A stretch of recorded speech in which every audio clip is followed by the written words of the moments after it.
educational achievement and the health and well-being. Might be interesting to ask the Fair Start panel today whether that's something that they considered as an inadequate amount of sleep. Research seems to suggest has quite a significant impact on youth educational achievement and well-being. Okay, thanks for that, members. Agenda item 2.2 then is the Chairperson's Liaison Group meeting. Can I refer members to a memo entitled Prioritisation of Legislation from Dr. Kevin Peelan, Clerk Assistant. Dr. Peelan points out the need for committees to prioritise legislation among the varied pressures of committee work. It's worth noting in respect of our additional meetings that the CPR PMB has been introduced, and should it pass the second stage, it will come to the Education Committee. I would propose that we plan to continue our additional second Thursday meetings as a minimum for now, in order to make sure we give prioritisation and due consideration to the legislation that's coming to the committee. Members agreed? Agreed? Okay, thank you. Clerk, could I also check in terms of Chairperson's business? Obviously, a number of weeks ago, we had proposed a joint Education and Health Committee meeting with the Education Minister and the Health Minister and the CMO. Did we, obviously we had a helpful briefing from the Education Minister and the CMO. Did we ever get, just for finality, did we receive a response from the Health Minister in relation to that, or are we to conclude that that is a decline on that invitation? We didn't hear from the Health Minister again after we had the meeting with the CMO chair. So I suppose because the range of issues were discussed in that forum, that maybe he didn't feel there was a need to come back to us again. But I can certainly follow up. Maybe if we could just check that request is considered discharged, that would just be helpful to round that off. Thank you. Okay. Members, then, agenda item 3 is draft minutes. Can I refer members to draft minutes of the committee meeting of the 29th of September at page 8 of your packs, and seek members' agreement that the minutes are a complete and accurate record of proceedings. Agreed? Yeah, okay, thank you. Agreed, yeah. Thanks, folks. Okay, there are no matters arising, which takes us to agenda item 5, a Fair Start report, oral briefing by the Department of Education and members of the expert panel on educational underachievement. Can I ask Assembly Broadcasting to remove members from the spotlight and to add our witnesses? Can I refer members to the Fair Start report and action plan at page 17 of their packs, and welcome our guests today, which include Dr. Noel Purdy, the Director of the Centre for Research and Educational Underachievement at Stranmillis University College, Miss Joyce Logue, Principal, Long Tower Primary School, Miss Mary Montgomery, Principal, Belfast Boys Model School, Kathleen O'Hare, Retired Principal, Hazelwood Integrated College and St Cecilia's College, Jackie Redpath, Chief Executive of the Greater Shankill Partnership, and Professor Demie, Honorary Professor, Durham University, Alison Chambers, Director of Promoting Collaboration and Tackling Disadvantage, and Dale Heaney, Head of Tackling Educational Disadvantage Team. Can I advise witnesses that the committee will be glad to give you 10 minutes to make an opening statement, followed by questions from the members, which can be answered across the panel of witnesses. You're very welcome this morning. We're very grateful for the time that you've given us, and we look forward to hearing from you. Thank you. Thank you, Chair and committee members, for the opportunity to provide you with an update on the Fair Start report and action plan, which was endorsed by the Executive on the 27th of May and published by the panel on the 1st of June. I just would note that Professor Feyisa Demie is not with us this morning, Chair. I'm sure the committee will want to ask the panel about their experiences over the last year and how they find the process of evidence gathering, analysis and report writing. The department warmly welcomes this report, and I'd like to thank the expert panel members for the time, effort and consideration which they've invested in compiling such a comprehensive and ambitious report and action plan. Work has already commenced within the department to deliver on these actions. A programme board has been set up comprising of officials from a number of departments, including education, health, communities and economy, along with representatives from the Education Authority and CCMS. We've met 3 times so far, with further meetings scheduled for the rest of the year. Senior responsible owners have been established for each of the 8 key areas identified within the report. A stakeholder reference group representing a wide range of interested stakeholders has also been established to support the programme board, and this will serve to discuss and refine the actions that will be taken forward. These governance and programme management arrangements are essential because we recognise the Fair Start report is a long-term strategic approach to educational underachievement within Northern Ireland, and it will take time to plan and implement the very significant actions within it. Due to its cross-cutting nature, it's much wider than the Department of Education alone, and for the department to deliver on this report, there will be a need for significant financial commitment from the executive, not just for education, but for health and other sectors, for example, in taking forward the early years work. Having said that, Minister is keen to see progress this year and has set aside £4 million in this year's budget to begin work on the actions. 2 of the 47 actions have already been completed. The Minister wrote to all schools on the 14th of September around the Targeting Social Need planner, asking them to complete that in order that effective practice in terms of using this part of school budgets could be reported upon and shared more widely. And within Key Area 5, development of a communication strategy to promote education focused on those most at risk of underachievement, designed in consultation with the community and young people.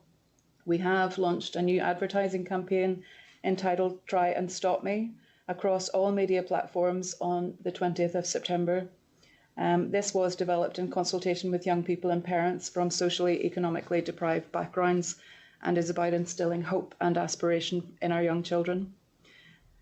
Other work this year includes review of Sure Start staffing structure, Key Area 1, independent review of targeted early years interventions such as Sure Start, Pathway Fund and Toy Box, enhancing the Getting Ready suite of programmes to provide a continuum of active engagement with parents, early years assessment and support services for young children with developmental delay or special educational needs, progressing a system evaluation framework and sixth form policy and looking at alternative measures of deprivation, provision of digital devices for children who need this type of support, youth work in communities beginning with youth work volunteers, building leadership capacity at all levels and putting in place essential staff to deliver the action plan.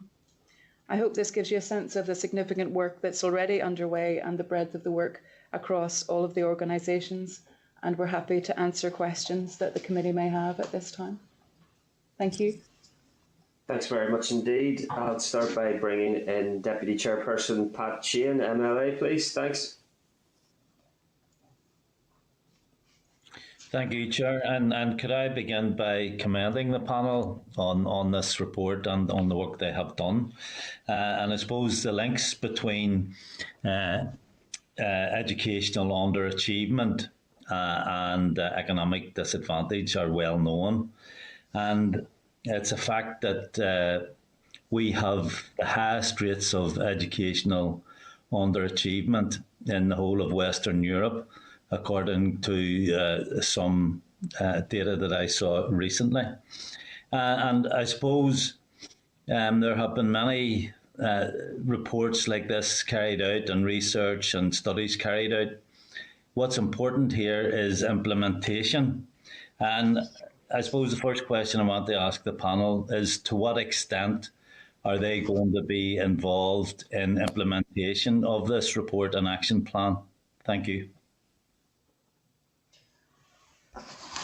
Well, thanks very much for that question and for your approval of the action plan that we worked on last year. And I think you're absolutely right that whenever the panel was appointed last July, there was, I think, fair criticism of the fact that here's another panel or another report being written on educational underachievement. And we as a panel were determined from the very outset that this wouldn't just be another report and another series of sweeping recommendations. And I do believe that this is different from previous reports. First of all, it has that authority of being set up by a minister of being part of the New Decade New Approach Agreement. And as Alison has said, it has already received endorsement from all 5 political parties around the executive table. Secondly, I think because we were asked not just to write a series of recommendations, but to write a costed action plan. And that was very different from previous reports, but also much more challenging than previous reports that have been written, because writing costed actions and smart targets is much harder than writing broad recommendations. But that does make it easier to implement. And Pat, you're absolutely right. And the key now is implementation. And we as a panel are encouraged by what we've heard already this morning from Alison as a DE official here. But our direct role in terms of the future implementation may be limited because our terms of reference were met and our work finished on the 1st of June. But rest assured that we remain committed to this report. We've brought it this far, and we are determined to see and to lobby and to speak to folk like yourselves in the Education Committee to ensure that the cross-party endorsement is translated into cross-party support when it comes to financing the implementation. Could I just add to that as well? We have within thematic area 8 a recommendation from the panel that we report to the First and Deputy First Minister. So we are planning to do the first report to First Minister and Deputy First Minister in December, followed by another report in June. So there'll be twice yearly reporting put in place. Okay. And I heard you mention earlier, Alison, that the Minister has already set aside £4 million. And what is that £4 million going to be used for? Well, that's the range of work that I articulated just at the end of the opening address there. So review of Sure Start staffing, independent review of targeted early years, enhancing the Getting Ready suite of programmes, early years assessment and support, addressing a system evaluation framework, looking at alternative measures of provision of digital devices, youth work in communities, building leadership capacity and putting in place the staff necessary to deliver on the action plan. And Dale, do you want to add to that? If I could add, Chair, Dale Heaney speaking for the purposes of Hansard. We've already begun to think about some of the other wider aspects of the action plan. So the Reducing Educational Disadvantage Programme, or the RED programme for short, we've begun to develop our thinking on that, and we've included Jackie, for example, on the stakeholder reference group to help us develop those options in terms of what that might look like in practice. So we're very keen to bring back that expertise, within the panel and make sure that we get the right voices around the table to make sure that we're developing it in the right way. Okay, thanks for that. Noel, you mentioned earlier that the panel produced a costed action plan, and Alison has already told us that £4 million currently has been set aside by the Minister. What will the overall cost of this be? Well, over 5 years, I think it comes to around 180 million. And that was the point I was just going to go on to make, which is that we welcome the fact that £4 million has been set aside over the next few months to implement some elements of this. But there is a much more considerable investment required by the Northern Ireland Executive. It's not just an issue for the Department of Education, that we were clear from the very start and heard repeatedly through the process that this is a cross-cutting, cross-departmental issue around educational underachievement and the underlying causes. So this is really an issue for not just the Department of Education, but the whole executive, all the parties around the table to pledge a commitment to this. And as you have indicated, it will take much more than £4 million to deliver the recommendations and the costed actions that we've put forward. And just finally, because I know we're very busy this morning, in terms of cross-departmental working, now this has always been one of the big weaknesses of the executive, that ministers tend to operate in silos. Have you brought forward any recommendations that you think might help allow ministers to break out of those silos and to work with other departments in terms of a common strategy in the way ahead? Thanks. If I can answer that question, Pat. Yes, I think the Reducing Educational Disadvantage programme offers that opportunity. Again, the panel challenged us to think differently about how we go about tackling those community-driven issues, if you like. So rather than considering giving money to schools in the first instance, might we think differently about the allocation of funding to communities to design place-based approaches that were bespoke to specific locations where those communities were faced with particular challenges.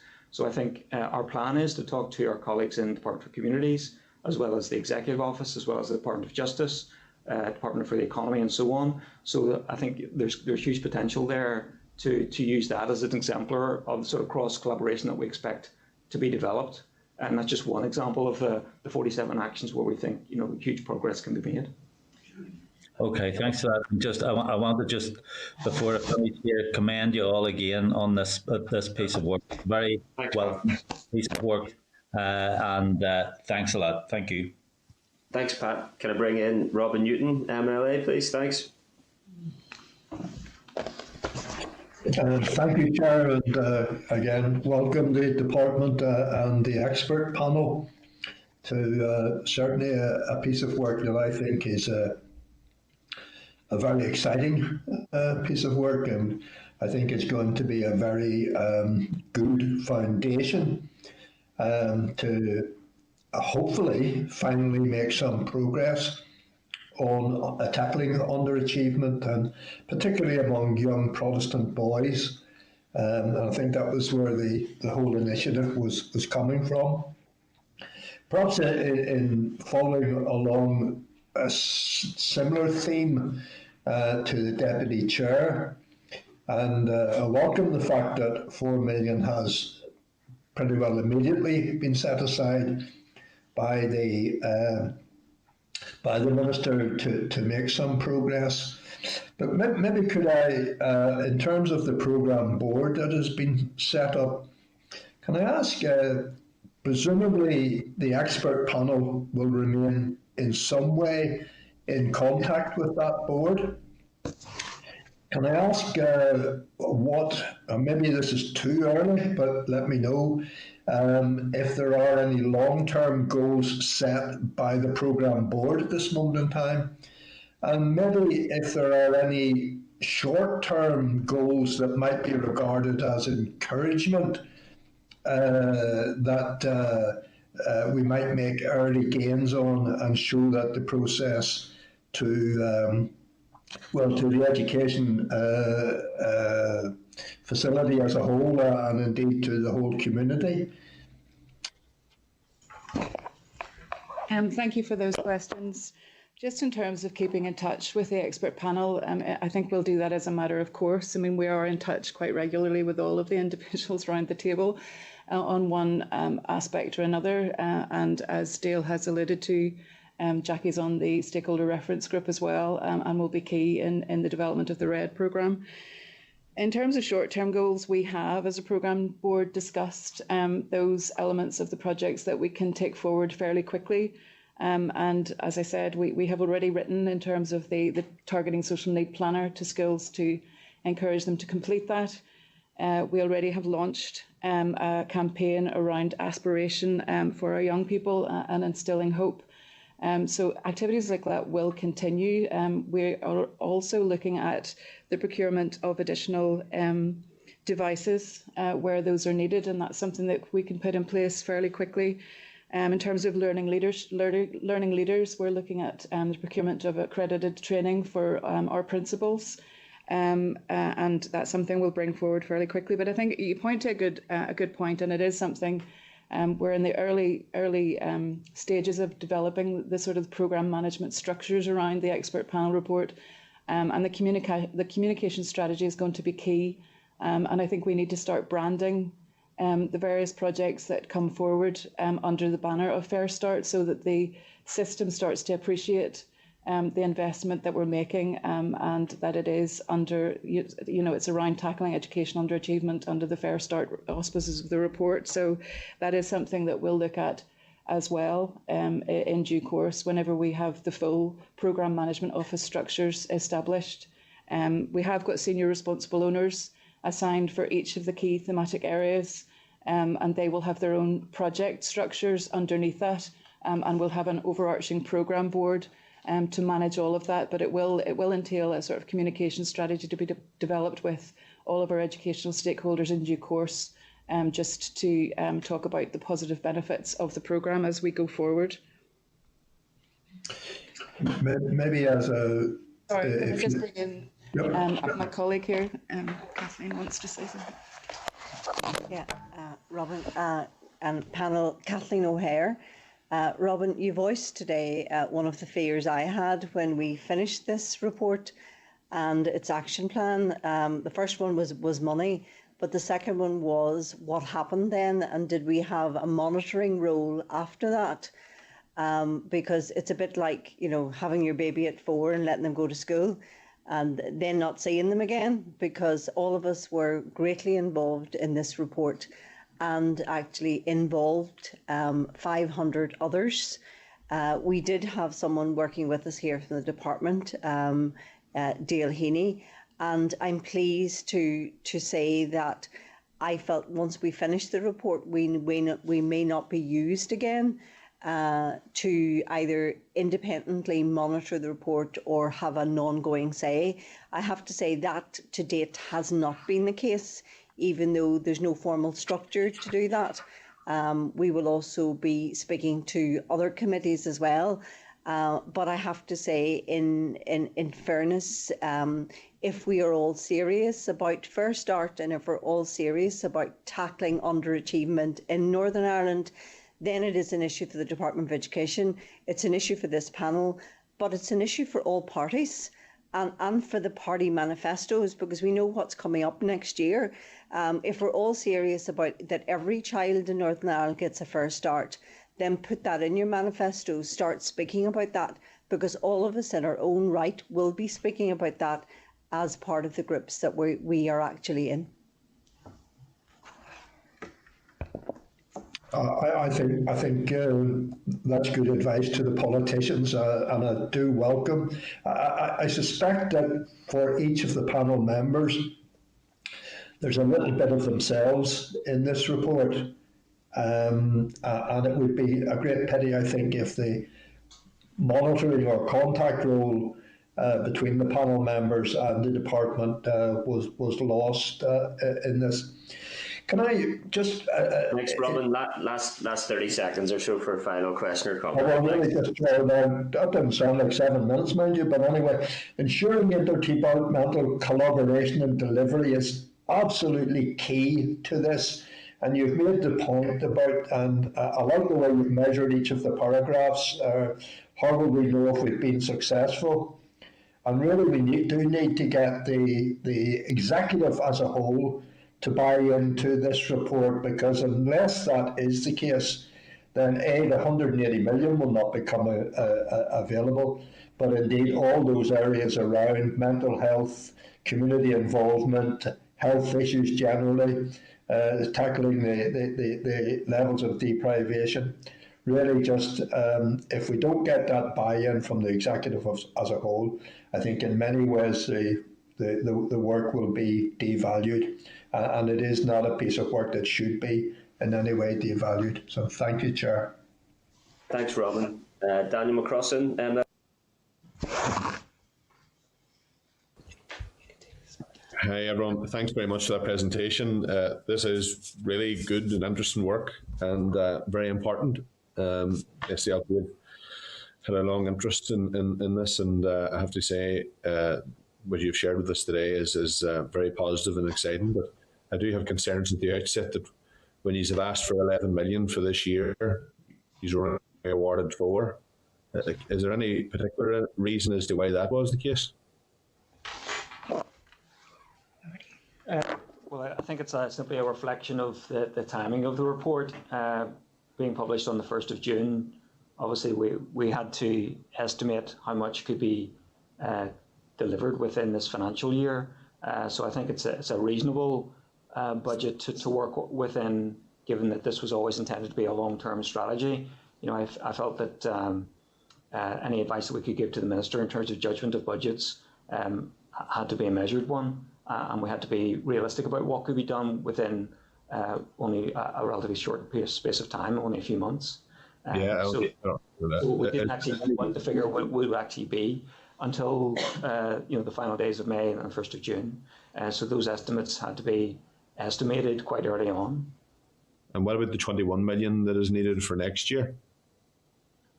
Well, certainly we're hopeful that we will secure the budgets that's needed. But what part of the challenge in doing anything in education is the difference between the financial and academic years. So, for example, if we're planning for something new and ambitious like the Reducing Educational Disadvantage programme, we have to allow schools sufficient time to plan for that. So there wouldn't be, for example, full spend from the 1st of April. The earliest, you might see a new programme like that would be September in any given year. So consequently, the impact on the budget will be significantly less. So we have to consider the realistic targets whereby new programmes in schools would be delivered. So the 21 million certainly is ambitious, but that's something we will need to discuss in more detail as part of the budget decisions and discussions to follow. So if your estimate is that, and uses a huge amount of work on this, if your estimate is that a further 21 million is needed for the 22-23 year, and the First and Deputy First Minister only awards something around maybe half of that, what is the implications? Well, the implications for the programme is that we wouldn't be able to deliver the full suite of actions. We'd need to look at reprofiling. And, the action plan has been costed, as Dale has outlined. If we don't secure all of the funding necessary, then we will look to reprofile and keep pressing for the funding to be brought forward to be able to take the actions as far as possible. I'll just bring Noel in there. Yeah, thanks, Daniel. And I think your question is absolutely spot on. We as a panel were very determined from the outset that this would not be cherry-picked as a report, and I think it would be deeply regrettable if the funding wasn't provided by the executive or indeed by the Department of Education for next year or the year after. I think Dale's right, though, in terms of the immediate short term. A lot of the recommendations we made, well, quite a number of the recommendations we made involved co-design and working with schools and community groups and a sort of bottom-up approach, a place-based approach to addressing educational underachievement. And that process of, I suppose, consultation and co-participation does take time. So there will be a lead-in, and we appreciate that. But in terms of the medium and longer term funding, as I said, it would be deeply regrettable if the executive doesn't move on this, because there is there is evidence to support the recommendations that we've made here. We've made it as easy as possible for implementation in terms of breaking it up into 6 years with costs for every year. So really, if this is not implemented, I think it would be a great shame.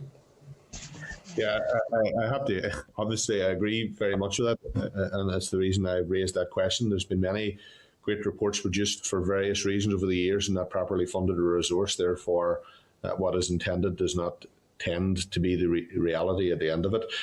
I noticed that the earliest part of the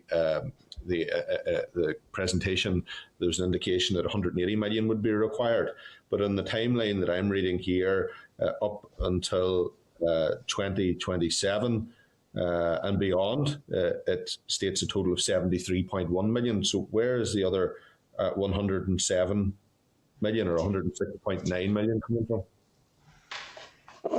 It depends which years you're counting. The 180 million that Noel referred to was the estimate over the first 5 years, but of course the estimates span a further year and beyond. So it really depends which period of cost you're talking about. I would tend to prefer to talk about what is the annual cost once the actions are fully established, and that is 73 million per annum.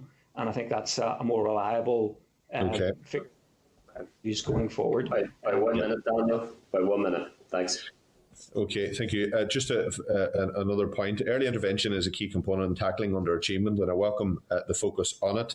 You're clear that there needs to be collaboration between the departments of education and health, which is important.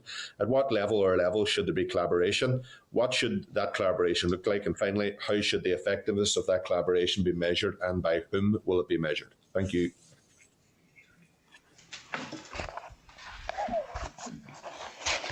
I think Jackie Redpath here, Daniel. I think this is a critical question, which we've mentioned earlier.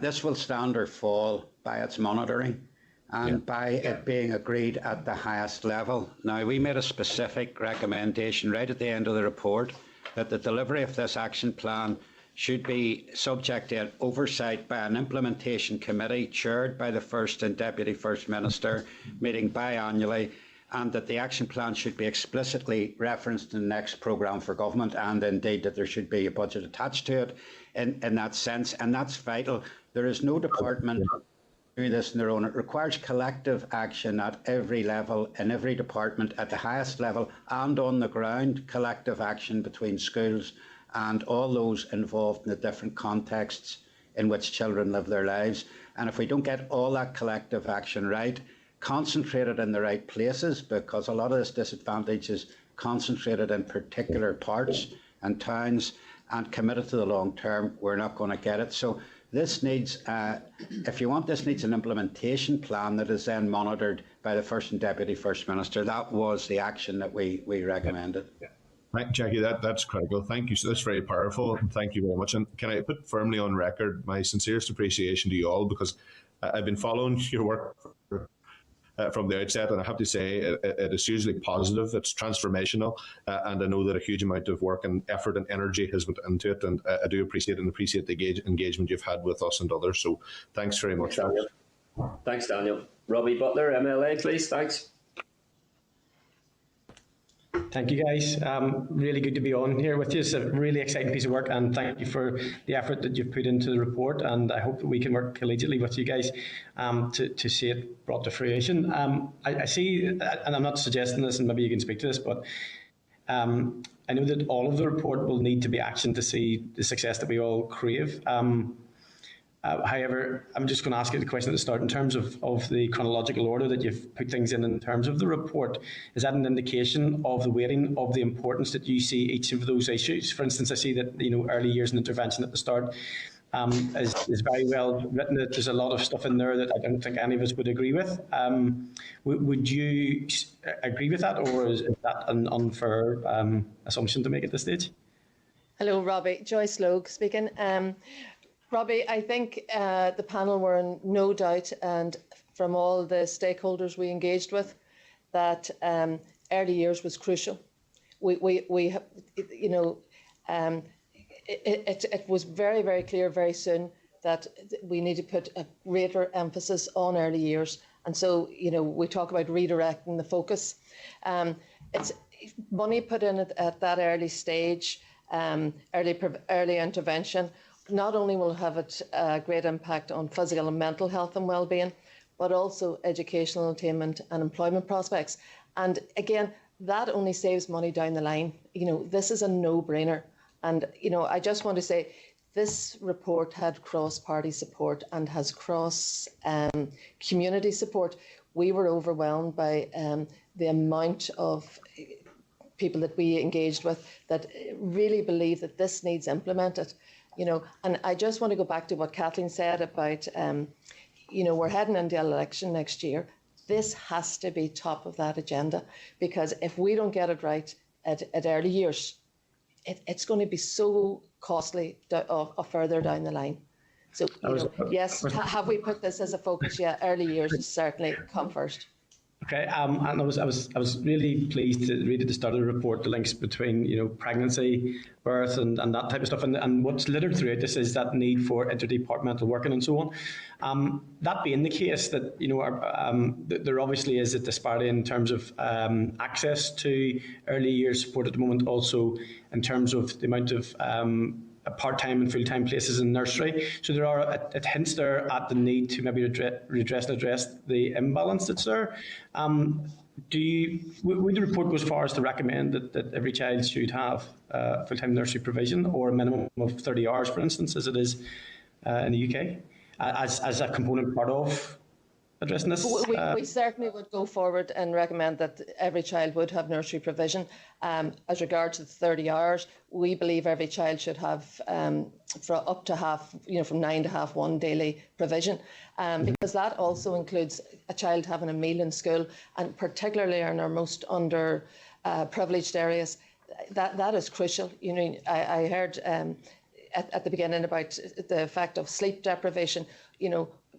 Just as important as food deprivation, and so children having a meal in a school is also crucial, particularly in our much more deprived areas. I totally and utterly agree with that. I'd love to see all of our children eating at least one good meal a day together, regardless of where they come from. I think that would be socially a really good thing to do. In terms of the emotional health and well-being, then I see that you've referenced the work that has been done. Could I ask, in that, did you guys engage with any of the groups or young people's advocacy groups to draw from their experience over these past number of years? Well, as part of the process during the year, there was an engagement with children and young people. Children were engaged with by a sub-commissioned piece of work by the NCB, and Bernardo's did some work with 11 to 21-year-olds in disadvantaged communities as well. And there were a number of issues that came through that engagement with particularly the 11 to 21-year-olds, and emotional health and well-being was definitely one of the strongest themes to emerge from that engagement process. We had young people in there who certainly felt stressed by the pressure of school exams and assessment and so on, and that was irrespective of COVID. But there was also an appreciation of teachers and schools who went the extra mile, who built up positive relationships, who taught effectively, who showed an interest and respect for the children and young people. So there were a lot of positives from that engagement with the children and young people as well. And I think a lot of things that don't just relate to emotional health and well-being, but actually relate to curriculum and assessment and many of the other areas that we covered in our report. I'm not sure if anyone else wants to come in. Kathleen wants to come in as well. 2 minutes, Robbie. Okay. Robbie, I actually attended some of those groups, and the children involved were between 9 and 12, and at that stage they were very much focused on the fact that they had no place for homework, the digital divide they were focused on, and it was very obvious with the group.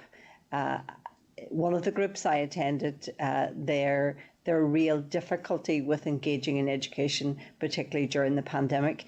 And Joyce and Mary and Jackie will see this every day in the fact that they are serving communities that really are in need and are underachieving because they have social deprivation indicators there. Great. Well, thank you for that. And just my final question, because I think I've only a minute left. There's a really interesting piece about the narrowness of looking at GCSE and A-level attainment, which is really good to see. Could someone maybe flesh that out a wee bit further to maybe talk about what ongoing assessment might look like and what portability, if there are any ideas and blue sky thinking about how we actually measure success and still ensure that we're tackling the underlying issue of educational underachievement? Robbie, I should declare an interest, a quick interest, and then maybe I'll hand over to Jackie, the fact that I'm a council member in CCA, and I would not downgrade GCSEs and A-levels, but I think the pandemic has given us the great opportunity to experiment and look at other forms of assessment, and I think the Northern Ireland Assembly should be encouraging and funding groups like SIA to actually encourage them to look at other ways of assessing children. It is a disgrace that the first formal assessment that we have of our children is at the age of 16. How are we going to look at how they're falling behind? How are we going to put interventions in place if we don't put a public exam on until children are 16? And I don't mean an examination which punishes people for not knowing. I mean an examination that actually looks at where children are actually falling behind and put interventions in place to make sure that they don't fall behind. It was a disgrace to see that in some Fair Start or Sure Start areas that children were coming to Sure Start at 2-3 years of age with only 2 words. I think that was completely shocking for a panel to see.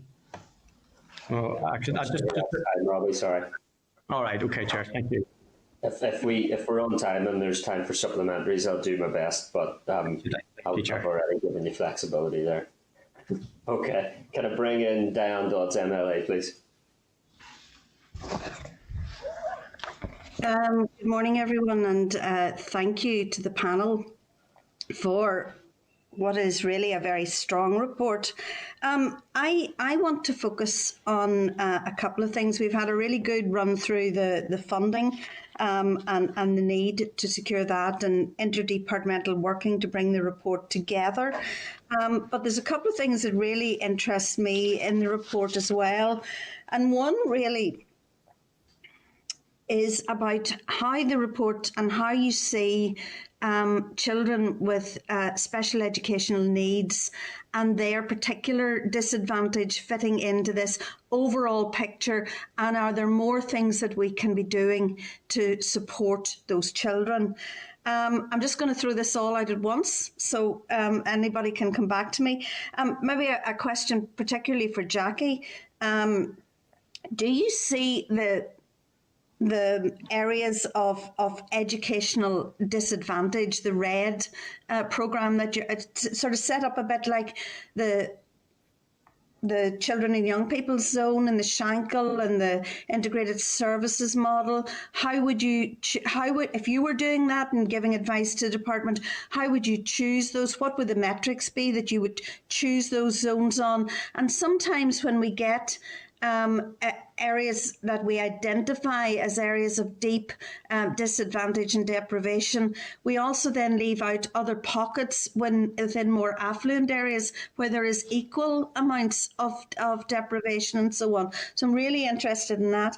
And then I would really like to come back on the curriculum issues at a later stage, but it is a great report, and the foundational work at early years is really, really important. Thank you. If I can just start in relation to special educational needs, and then I'll pass to Jackie to talk about the RED programme.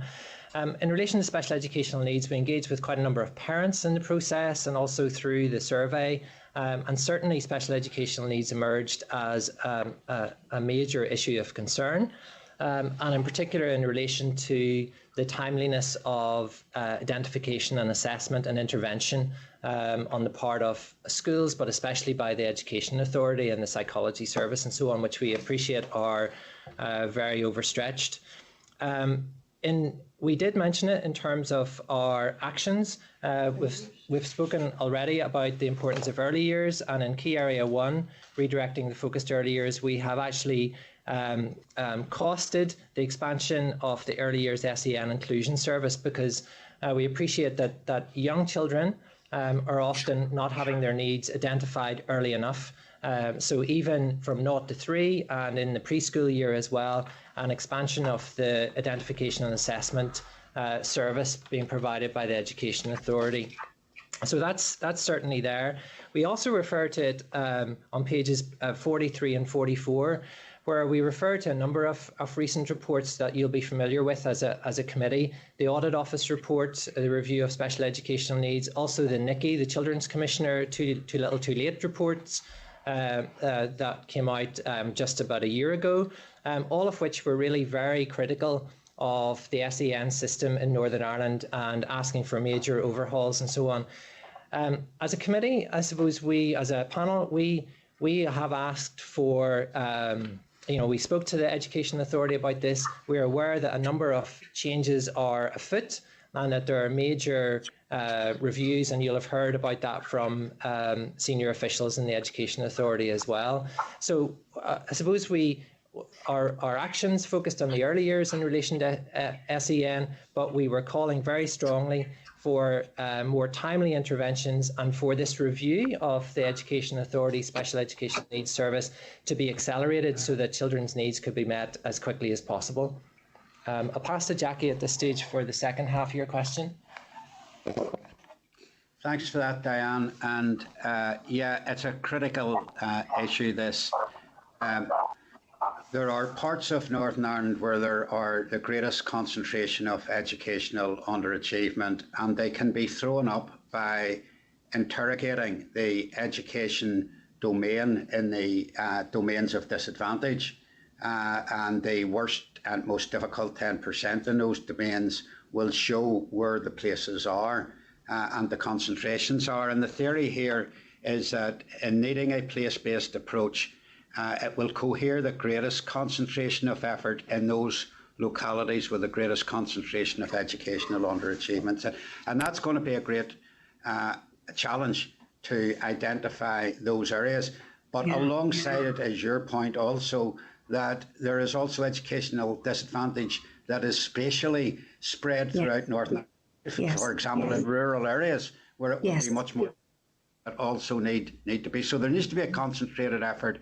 I had a mantra from a figure that we were given by the Department of Education at our first or second meeting of a panel, and it is that children between the age of 4 and 18 spend only 13% of their waking hours in a school environment. Only 13%. So 87% of a child's waking hours is spent in other environments outside school. Now, obviously, schools are absolutely critical and crucial to moving forward here, but we also need to take account of all the contexts in which children live their lives if we are to bring about transformational change, not in some aspect, but in all aspects. And it takes a coherent effort across all those contexts in particular places that children live their lives, because children don't live their lives in a box that's called the Department of Education or the Department of Health or whatever. They live their lives in families and youth clubs, on the streets, and we need to get all that right and bring it together. And I mean, in the Shankill, we have declared a children and young people zone, and part of that theory is to bring all those efforts in those different contexts together.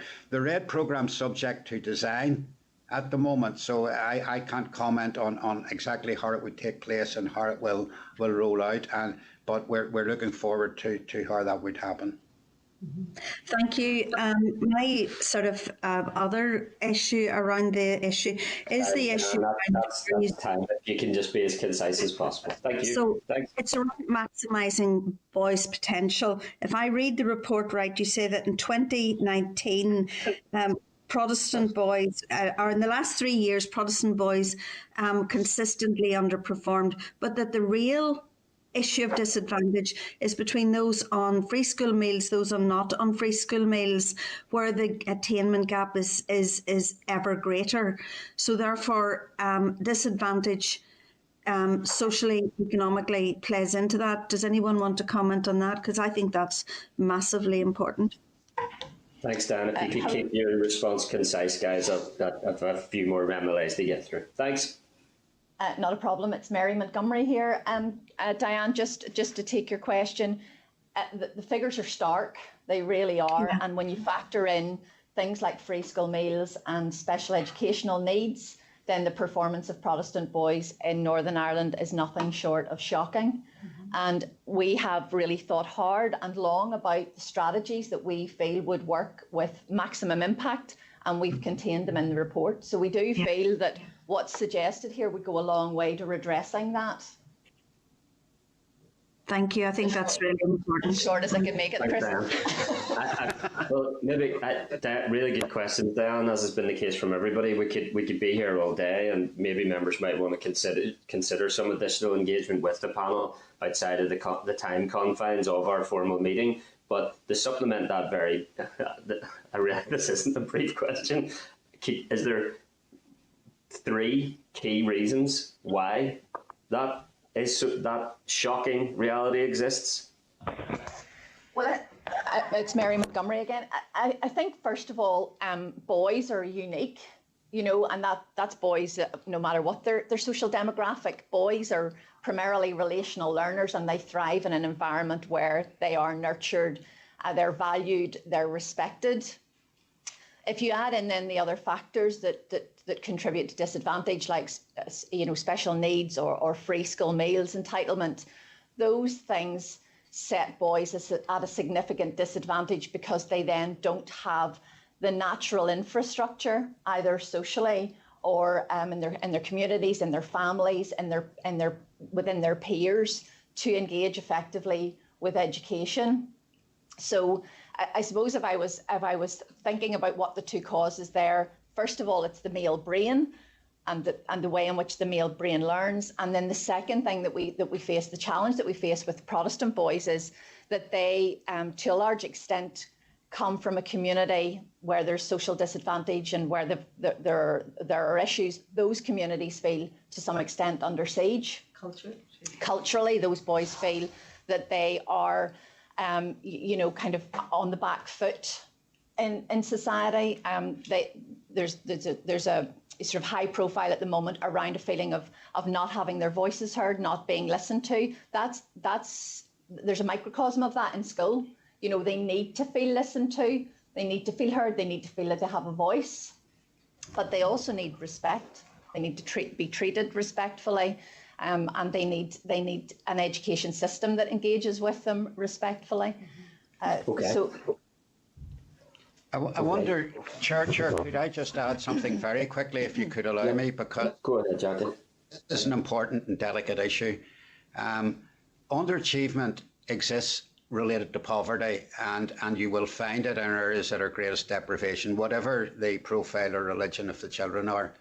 But there are different experiences of life, and we on top of what Mary has said, which is absolutely spot on, we have looked at the causes of this on the Shankill. I was the last generation on the Shankill, my age group, who didn't need a single qualification to their name to make their way in life, because we were spoken for in the old heavy industries, and we didn't need education or a qualification to make our way. That has utterly changed in the last 3 generations, 2 to 3 generations, and therefore you don't have a tradition very often in hardcore Protestant working class areas of valuing education, and I'm saying this as somebody from there and as a community member, of valuing education as we should, because historically we didn't need to. So there's a lot to be made up there, and I say that with as much delicacy as I can, being aware of all the things that are around us.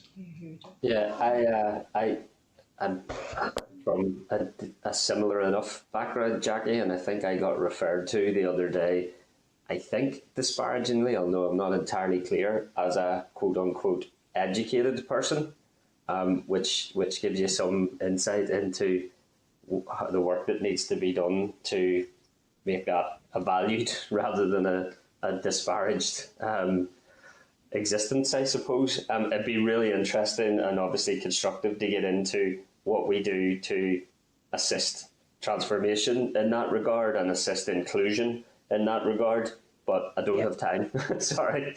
So look, thanks for that. Yes, sorry, briefly. Can I just add a here to that, because I went from being a principal in the Bogside in Derry, off the Bogside in Derry, to being a principal in North Belfast, and I immediately found that cultural shift, and there needs to be a huge remedy in catch up in culture, particularly as a one that, the jobs, people may not have got a job and been spoken for, as Jackie found, but that culture still existed, and that was similar in Derry after the shirt factories closed, because girls at that stage thought they only needed first level education to go into shirt factories. The shirt factories closed, but the culture of the organisation didn't catch up, and that's exactly what's in North Belfast too, and that remedy needs to be there to sort the children that Jackie and Mary serve. And obviously there's a huge amount of amazing work going on in that regard. Example, Eastside Learning Partnership. So we've got work to do, but we're setting our course well there. Can I bring in Nicola Brogan, MLA, please? Thanks. Thank you, Chair. And again, thanks everyone for your presentation here this morning.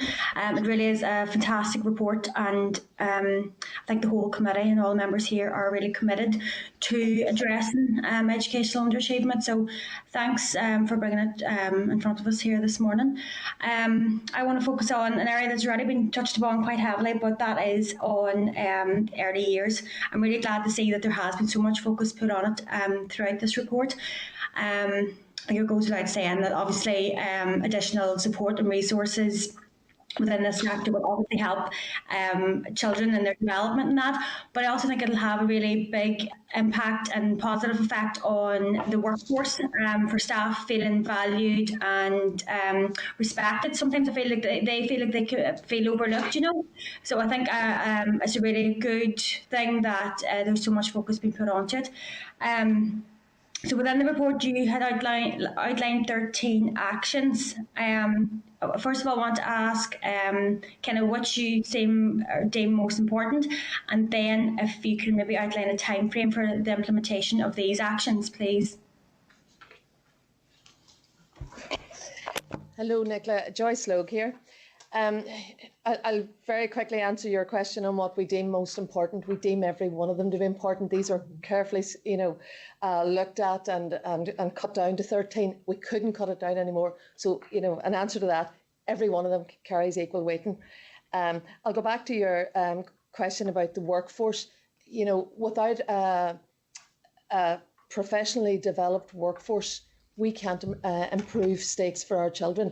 So, under our 13 actions, one of our actions, we develop an adequately resourced and supported training qualifications and CPD strategy for the early years workforce.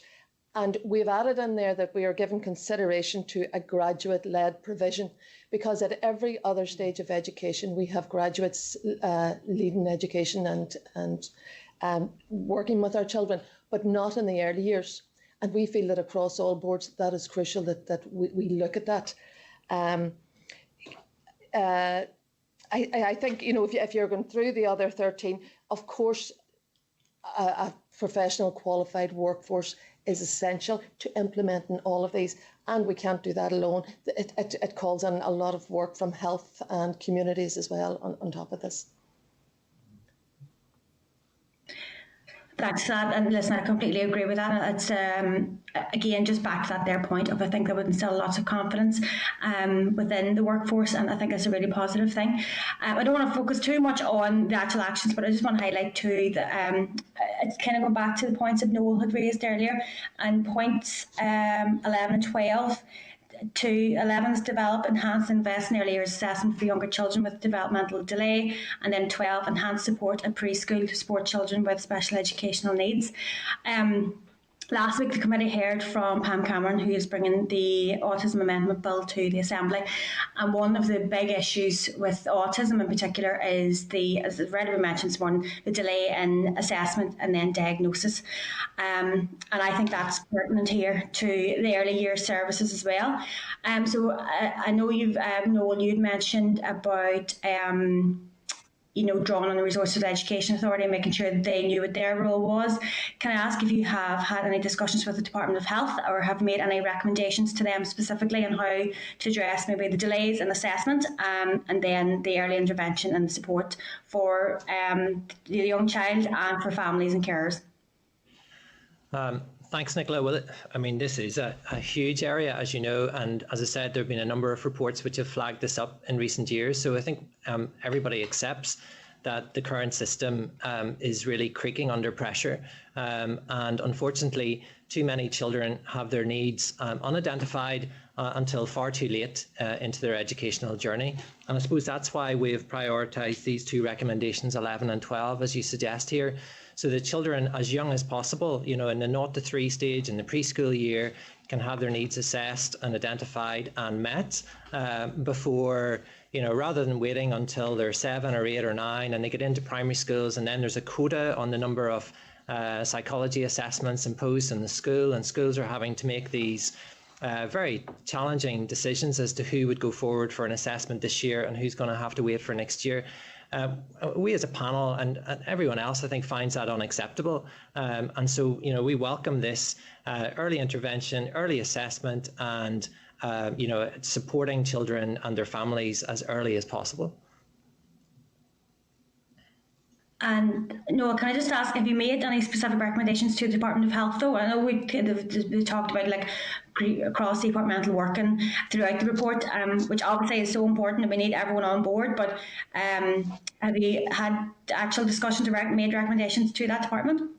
Well, we did speak to the Department of Health and the officials when we were drafting these actions, so they were on board in those discussions. And if you look at the action plan, we've added the Department of Health to that particular Action 11, which is the 0 to 3 stage, where the Department of Education, the Education Authority and the Department of Health would take responsibility for the implementation. In terms of implementation, I'll pass to Alison. Yeah, just as part of the programme management structures then, the Department of Health are represented and they will be represented then on the individual projects. And just in terms of the question around timing, the table just sort of highlights sort of the 11, 12 and 13 are sort of medium term to longer term objectives, so they'll take a bit of planning and design before those are brought forward, so not in the immediate first or second year. Okay, that's great. Thank you for that. Just in the final point there about the Department of Health, just that I think one of the major issues within autism assessment, and that was the kind of disparity between different trusts. So that was really why I was getting at that there point. But listen, thanks so much for all the information. A really, really good report. It's excellent. And again, we really appreciate your time here this morning and explaining all that to us. So thank you. And thank you, Chair. Thanks, Nicola. Two quick supplementaries. Jackie, I think it was who cited the recommendation that DFM chair an implementation group. Can a Department of Education representative update us as to whether or not that is going to be the case? Yes, we have written to the Permanent Secretary in TO and we have a meeting imminently with him to discuss the arrangements around that. And have made a commitment around reporting in December and June. So once we have those discussions with the Permanent Secretary, we could update you on that. Okay, and are you proposing to TEO that this recommendation is implemented? Yes, that's what the discussion's been set up for. Okay. In terms of reporting, would an annual Assembly report as to progress on implementation of the recommendations be actionable? Well, we're intending to report twice a year, and we can make the June report available to anyone that wants to see it. Okay, and when you say report, in what format will that take? Well, we need to work that out with the Executive Office in terms of what format that the First and Deputy First Minister would like, but it will probably be along the lines of the programme board reporting, where we have each individual project articulated with costs and progress, and as each business case is established, then we'll eventually be looking at some kind of OBA reporting mechanism for each of the projects. Okay, I'll propose to my committee colleagues that the committee recommend that those twice-year reports are put to the Assembly in some sort of ministerial statement or take note debate formats. I think that would be constructive. Okay, thanks for that. Can I bring in Justin McNulty, MLA, please?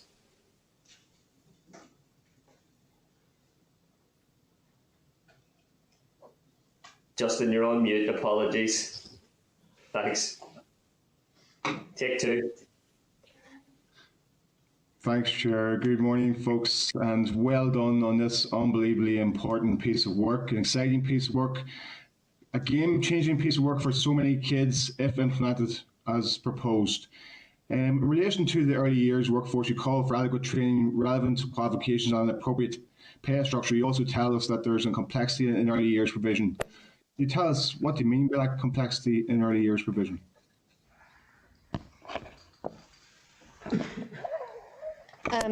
There's disparity in the early years provision. It is not the same across the board. In nurseries attached to schools, you'll have a teacher-led nursery.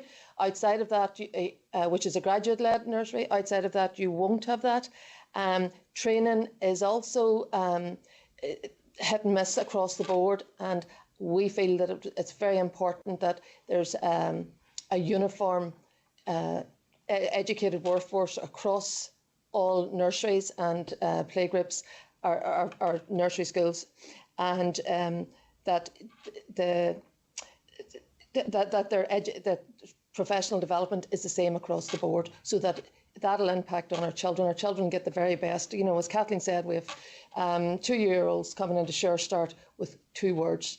And, you know, as a practitioner myself, there is such a need at that early years. We have to get it right, and we're not getting it right at the minute. And, you know, professional development, you know, value in our workforce, all of that will go a long way to improving our early years and working with health. Sorry. Do we have the capacity to provide development training and qualifications?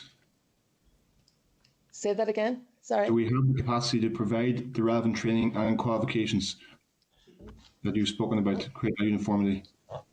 Well, we have, but that requires working with training colleges, and that requires commitment, and that requires money. Okay. Yeah, and Justin, I mean, that is an important question, and you know, for many years there have been disparities between the statutory and non-statutory provision in early years. It's well known, and that extends to professional development. It extends to rates of pay and qualification, and it's unfair. Now, addressing that is a hugely complex task, and it's not something that can be achieved overnight. And we were aware of the complexities of trying to do that. But addressing it and looking at it and strategizing around it is the first step in moving forward. This is not something that can be solved overnight. But as Joyce has said, you know, we owe it to our children that whatever the setting that they're in between the ages of 0 to 4, that they receive parity of provision by equally educated workers. I mean, that's, and also in terms of the esteem of the workforce, that those in non-statutory and playgroups and so on receive the kind of training and support and remuneration that they deserve for the important work that they're doing. Absolutely important. And can I just say, from a personal perspective, my son has started early years and Sure Start in Newry here, and it's a lifeline for my wife. And it's a lifeline, you know, it's a wonderful experience for my son, 2-3 days a week. It's absolutely wonderful experience. So I commend those people working in early years, and they should be supported as remunerated appropriately. In terms of just probing this further, Joyce, on the Heckman curve, the starting at age 3 or 4 is too little too late, as it fails to recognise that skills beget skills. Just give me more information on that and let me understand that further. Well, putting very simply, the more we invest earlier, the better the outcomes. I mean, it's as simple as that. If we put in the money early, we save the economy later on. But not only that, but we're making children feel valued. We are given hope. You know, so if you put that in early, we close the gap very early, and this is a no-brainer. What does it mean, skills beget skills, Joyce? Well, If we teach our children skills from a very young age, and I mean that could be as simple as communication skills, they will go on, and that'll be built upon as they grow up through the years. You know, that gap will not increase as youngsters go on. You know, it'll be the gap of underachievement will narrow. Children, if they get the input early, that'll pay dividends then on down the road. The skills there won't be a skills gap, ideally. Okay. Justin, I think Kathleen wants to come in as well. Justin, I'm happy your child got in Newry, but you know, it's one of those stages, you know, that if you're sitting in maybe a country area like Ballyholland or wherever else, it's by chance you get into Sure Start, and you know, 100% of our children should have access to early years. And I have to say to you that if your child is behind when they are 2, they are particularly behind when they're 10, and then they're really behind by the time that they would come to either Mary or I at post-primary school, where that early intervention could fix that a lot earlier, and it would be actually saving money to actually do that. Yeah, it makes sense. It makes sense. And listen, I'm fired up by the passion and knowledge that you folks all have. Pushing on to different points, championing emotional health and well-being. And you talk about the whole community approach to education, and Jackie, you've spoken at length on this. Why is there no mention of sport in this report? Why is there no mention of physical education and the really important role that can play in developing children's education ability and capacity to learn, and in terms of their emotional health and well-being? Actually, Justin, it's Mary Montgomery. We do talk about enrichments, and I suppose it goes back to your other point about skills beget skills. What our children who are coming from social disadvantage come to us with is a skills deficit. And when we expose them to sport, for example, that the sport of the art or the skill developed in playing tennis begets far more skills than just the ability to hit a ball and a bat. There's teamwork, there's communication, there's self-confidence, there's self-esteem, there's a multitude of skills. So we absolutely recognise that, and many of you will know the skills agenda there is in the economy and how much more important skills are to young people than qualifications almost in the current climate. So we absolutely do recognise skills, but we also recognise a social capital deficit.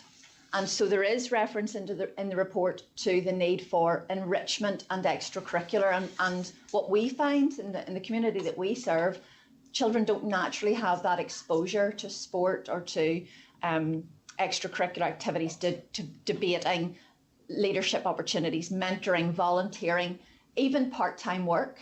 So that is a shortfall that we have got to address for the children coming to us from socially disadvantaged backgrounds. So I suppose your two questions there are really connected. Okay, further to what Nicola was talking about, special education. Almost out of time there, Justin, if you could make that the last question or comment, thanks. Nicola was talking about special educational needs and autism and dyslexia. How are they actually identified as part of this report, and how are the issues around, the challenges around both autism and dyslexia, where some children go through their whole school experience with not having their dyslexia identified, and the trauma that brings to them, and their education is literally in the bin? How is that being addressed as part of this report? Thanks, Justin. Well, as we said earlier, the early intervention and the assessment in the 0 to 3 and the 3 to 4 stage are crucial to meeting the needs of children with special educational needs, irrespective of what they are. And I appreciate that there are particular concerns around children with autism and children with reading difficulties and dyslexia and so on.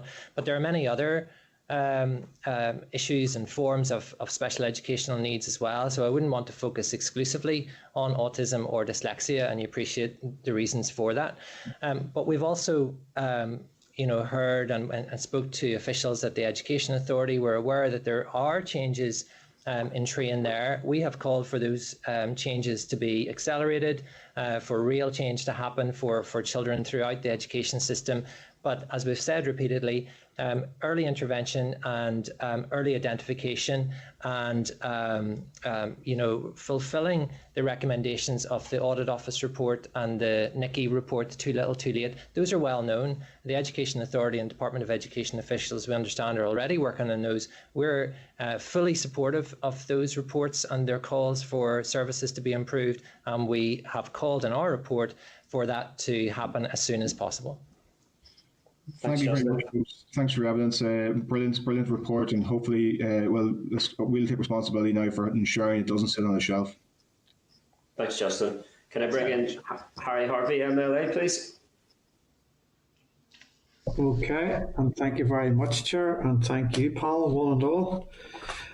Panel, I'm sure the past year and all the facts and complications that COVID has brought, indeed, to us all, I'm just wondering, have the restrictions in any way hampered your findings, or have you been able to adapt, and are you confident you were able to get the information you required?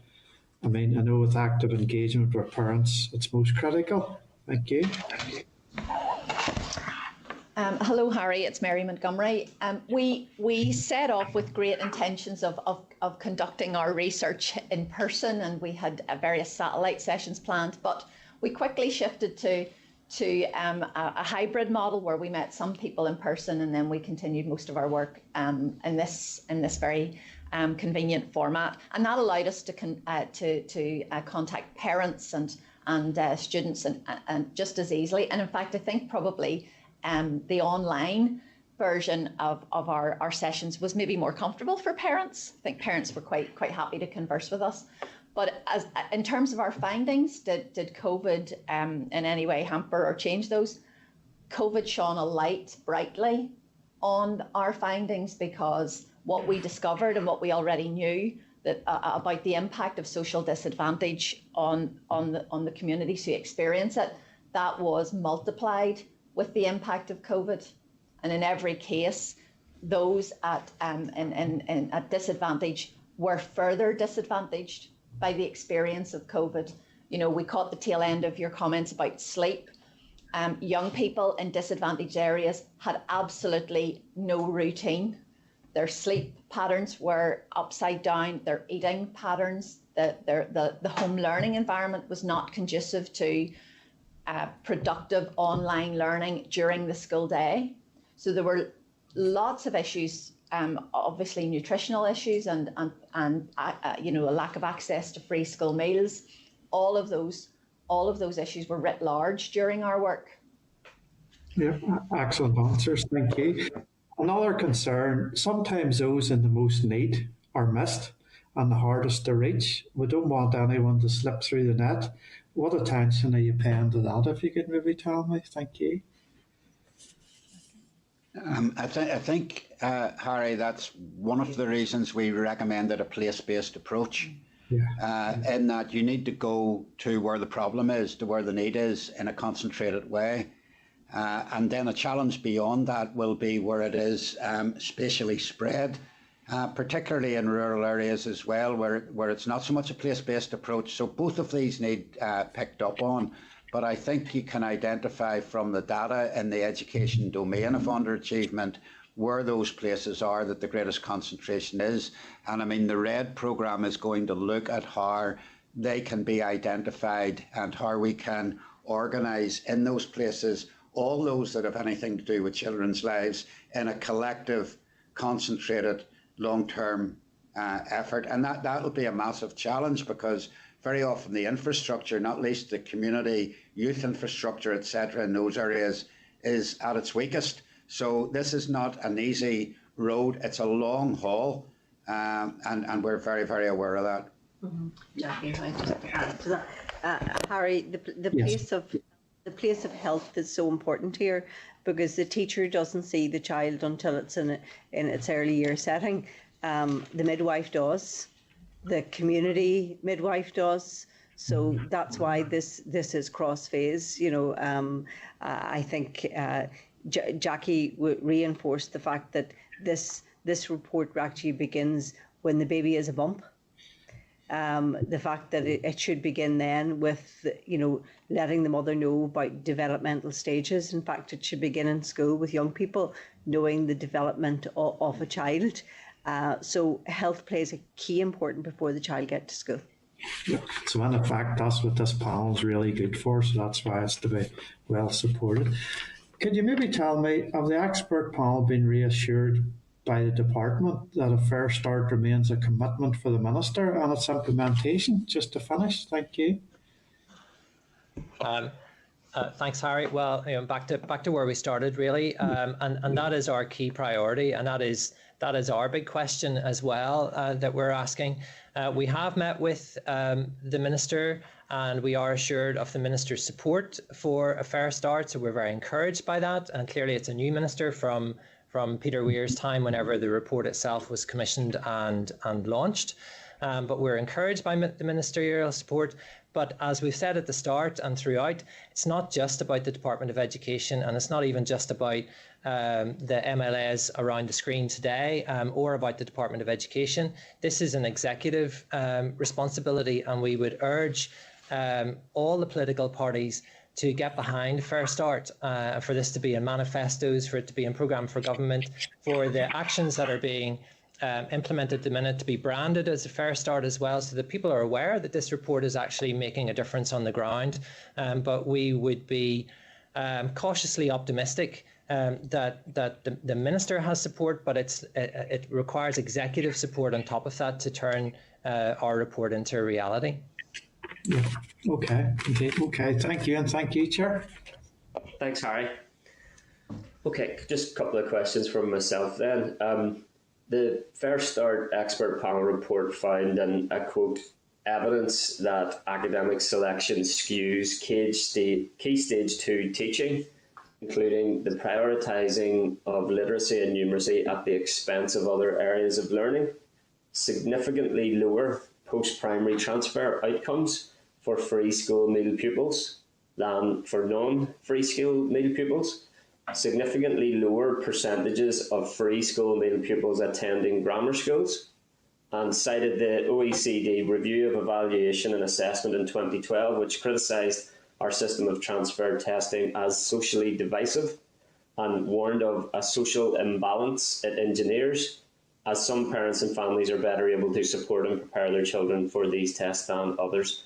The Fair Start report concluded, and I quote, that addressing the systemic inequality of academic selection should be a priority for the Department of Education. So given the veracity of these findings and the identification of a systemic inequality, why does the Fair Start expert panel report make no recommendations for action on use of academic criteria for post-primary transfer?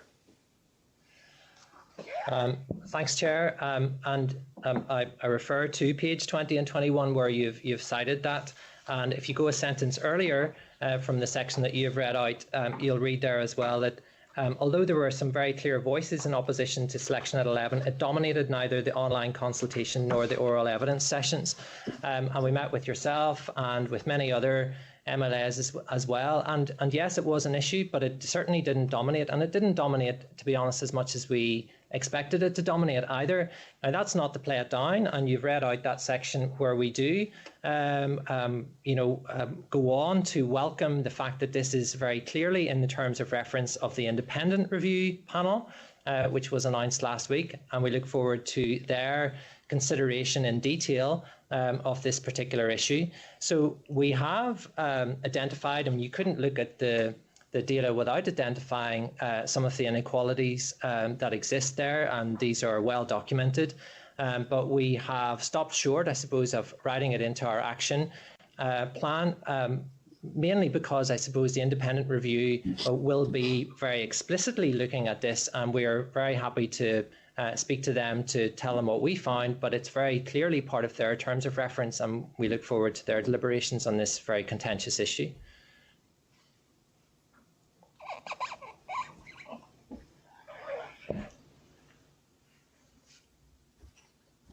Not particularly reassured by that. Evidence of skewed teaching, significantly lower outcomes for free school meal pupils, systemic inequality. Do you want to go further as to why there was no recommendation? Chris, if you take the word selection out of this, we do make recommendations around curriculum and assessment, and that that we look at assessment earlier in Key Stage 1 and Key Stage 2. For us, the selection is not a government approved test. It is a selection mechanism, and you won't get anybody as anti selection at the age of 11 as myself, having taught in the non-selective sector for 35 years. I see the damage that it has done to children coming in year 8 to school and having to build them back up again.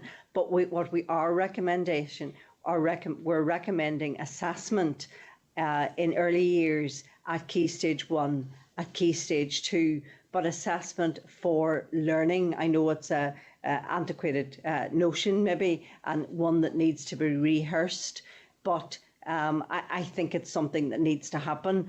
It wasn't part of our terms of reference. It is part of the terms of reference of the independent panel, but we're always aware that it is an elephant in the room in Northern Ireland, and constant governments have tried to get rid of that. And if I can just pass that back to yourselves, because it was a recommendation of the Northern Ireland Assembly. In fact, it was a recommendation of a previous education minister that actually happened. So that is within government recommendations, and that just hasn't moved within government. Can I ask a genuine supplementary, I suppose?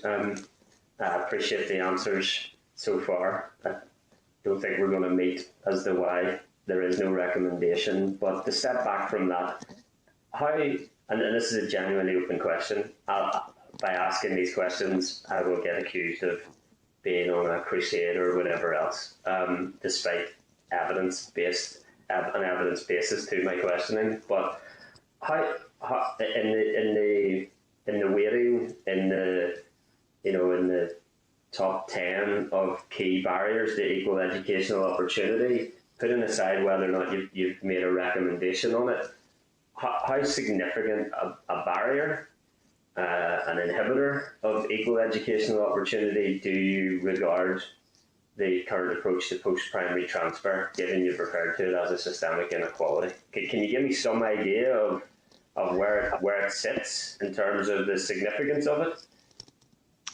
Chris, it's Mary Montgomery. I suppose what I would draw your attention to in any consideration of that decision is the level of attainment gap, before children get to post-primary.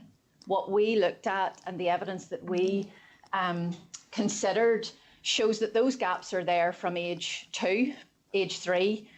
We are hugely at a disadvantage because of a need for a revised assessment system in primary schools.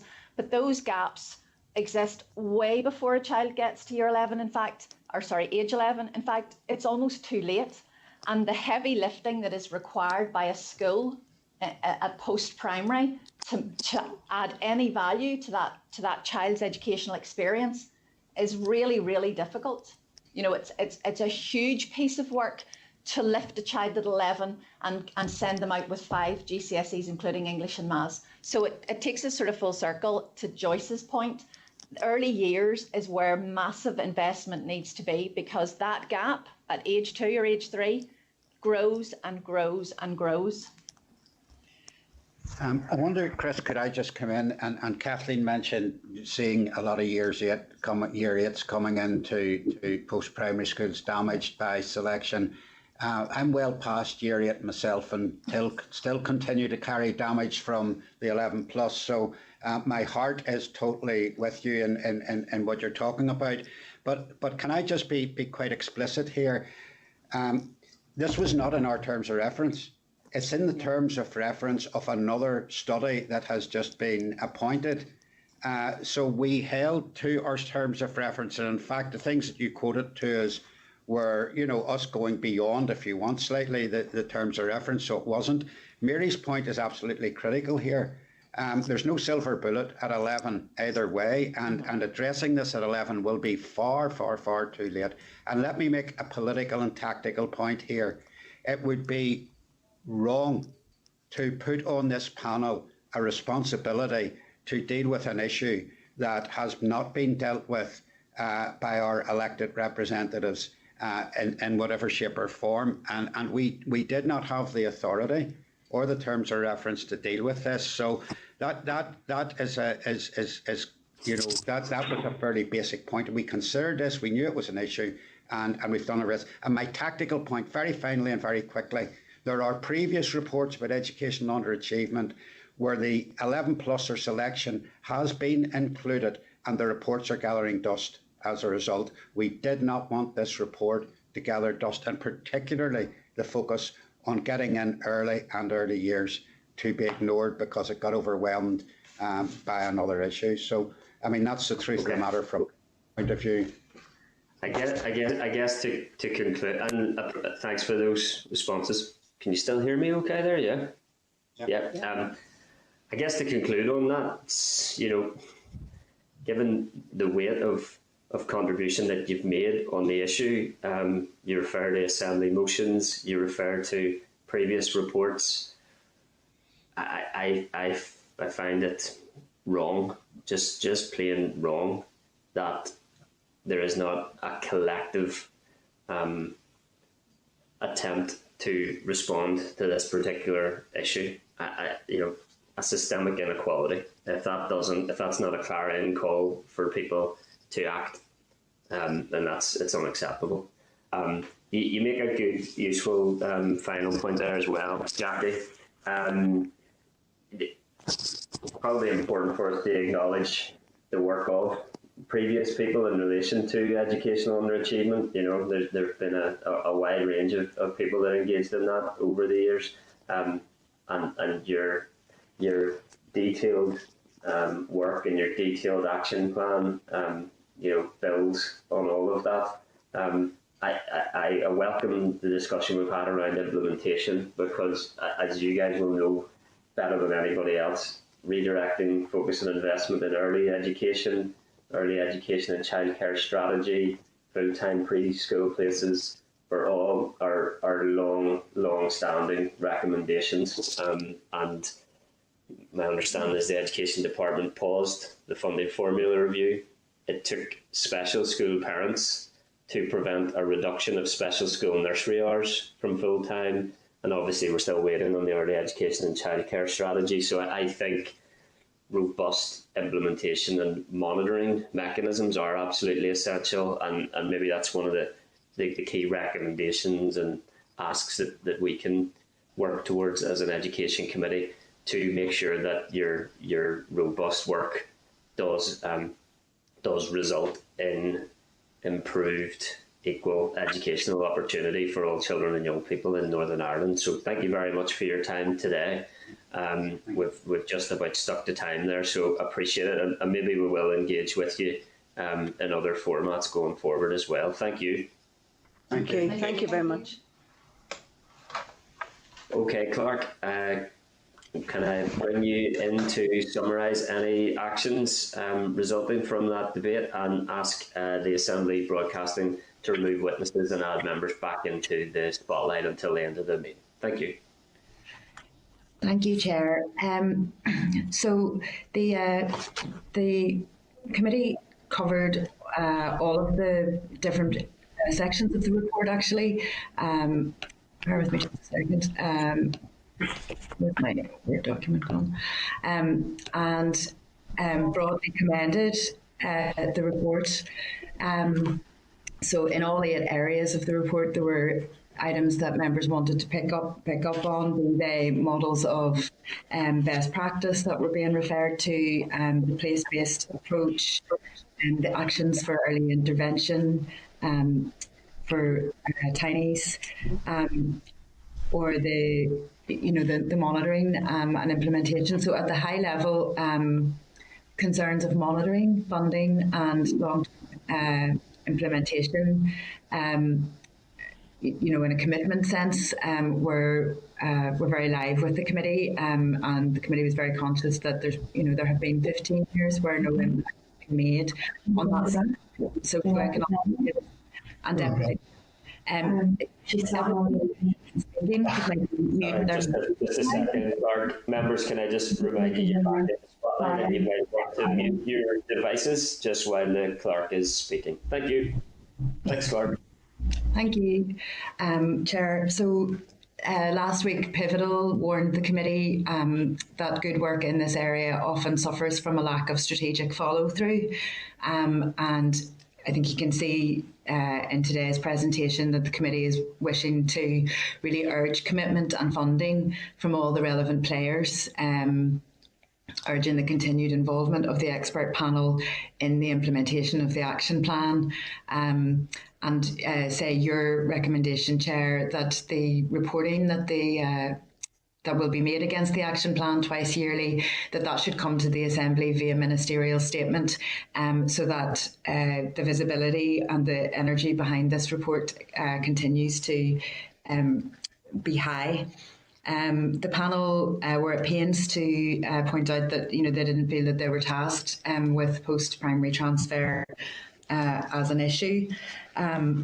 The actions that I would suggest are that the committee communicate its commendation of the report and this urgent call to commit funding, cross-cutting resource, a kind of accountable, outcomes-based system of reporting and follow through against this.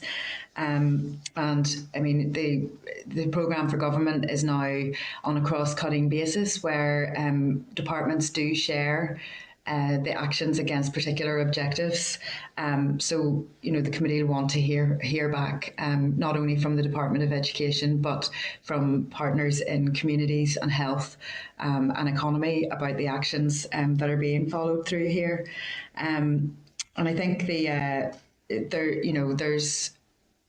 committee might want to consider making a press statement about today's meeting as well.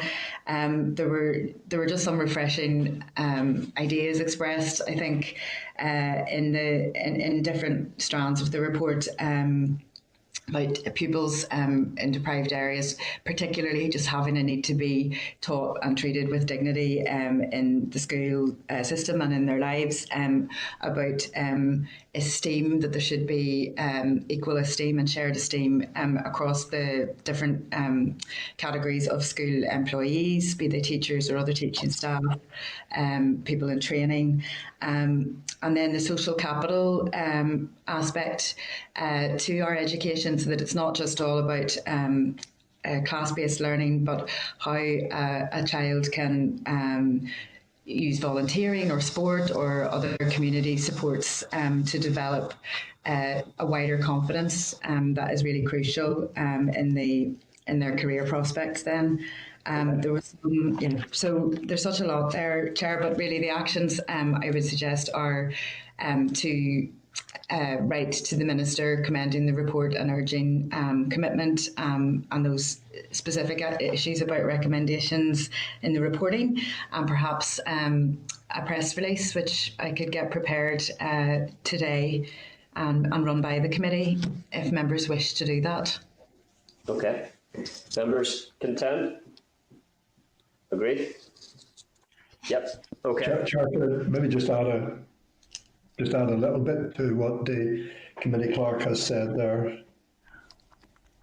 Yeah, sure. Go ahead, Rob. I think it was made by, I think it was Dr. Purdy, who indicated that he was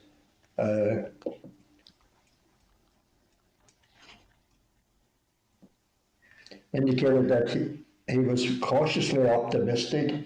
I think, Chair, maybe we could support the expert panel in this sense that indeed, and I don't disagree with the press statement, but perhaps we could write to the First and Deputy First Minister indicating our support for the project. Also, there's a need to ensure the success of this, that it cannot be year-on-year funding, that if this project is going to be successful, and I think we all want it to be successful, then it has to have a multi-year budget, certainly indications of a multi-year budget, and that means obviously the cooperation of the executive as a whole, and particularly the finance minister. So if we've invested the money, we now know 4 million is there. We now know what the budget is likely to be, and I think we do need to get the executive as a whole to buy into the delivery of this project, Chair. Okay. Members content? Agreed? Thanks, Robin. Okay. Thanks for that, Robin. Okay, Clerk, content to take forward those actions? Yes, indeed, Chair. Thanks very much. Okay, members, move to agenda item 6, our oral briefing by the Integrated Education Bill sponsor, Kellie Armstrong, MLA. Can I ask Assembly Broadcasting to remove members from the spotlight and to add our witnesses? Can I refer members to the Integrated Education Bill as introduced at page 305, the Integrated Education Bill Explanatory and Financial Memorandum at page 314, a record of an informal meeting committee members had with Kellie Armstrong MLA on the 22nd of June at page 320, a copy of Kellie Armstrong's presentation from the informal meeting on the 22nd of June at page 322, and an extract of Hansard of the Integrated Education Bill second stage debate at page 328. Can I give a warm welcome to Kellie Armstrong, MLA for Strangford, and Fiona McAteer, Research Officer for Kellie Armstrong, MLA. You're very welcome, folks. Can I advise you that the committee will be able to give you no more than 10 minutes to make a short opening statement, and then followed by questions from the members. Thanks very much indeed, folks. Thank you very much, Chair. I'm just checking my volumes are okay, because behind us we have open windows just for ventilation today. So if it sounds as if there's a lot of noise, it's the Assembly making noise behind us. First of all, Chair, I would like to thank you and the committee. I know that I was due to be in front of you a few weeks ago, but as many of you know, I had a terrible bereavement in my family, and to be honest, I wasn't in a fit state to come and speak to you about the bill at that stage. So thank you so much for your patience on that.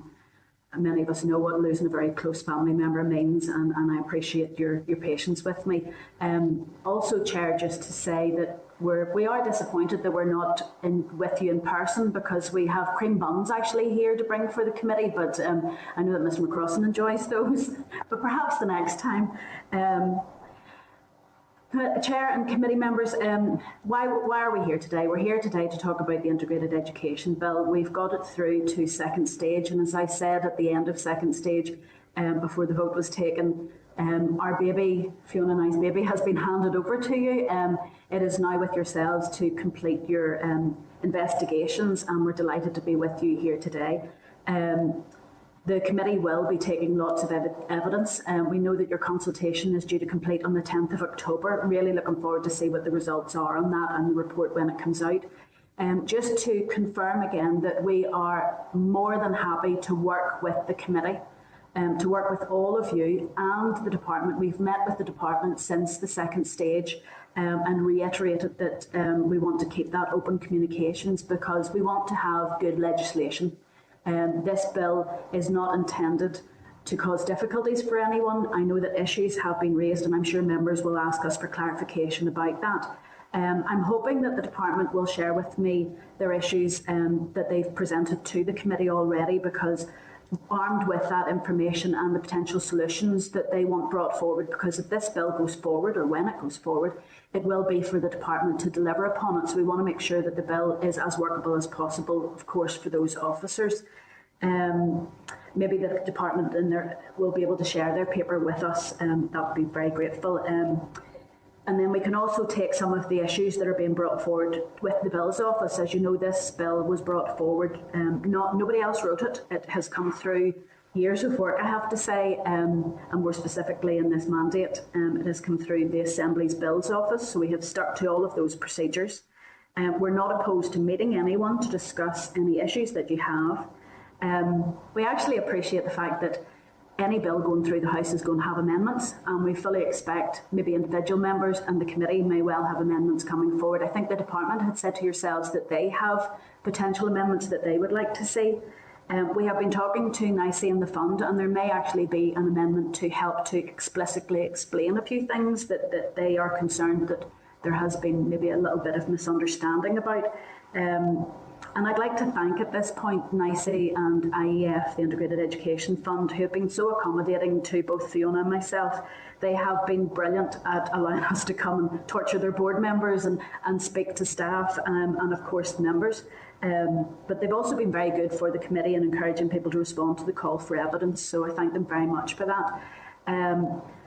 I will be asking or contacting each of the parties to have a discussion with you individually and of course with the committee, and just to commit to all of you that we are prepared to make ourselves available to the committee at any stage. We want to keep the communications open. We want to keep that contact going. We've been through quite a bit, and I know that you will eventually be coming to look at each individual clause. But rather than take up too much time today, Chair, I am open to questions. We listened to what the department said last week.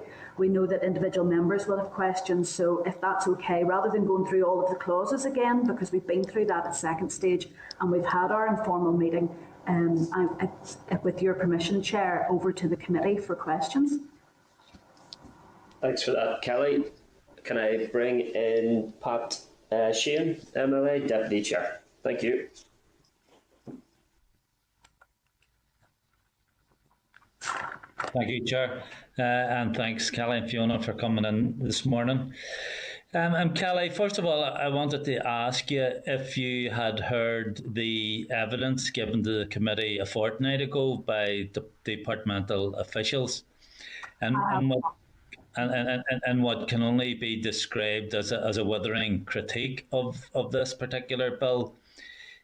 Tell us what your reaction is to that criticism. Thanks.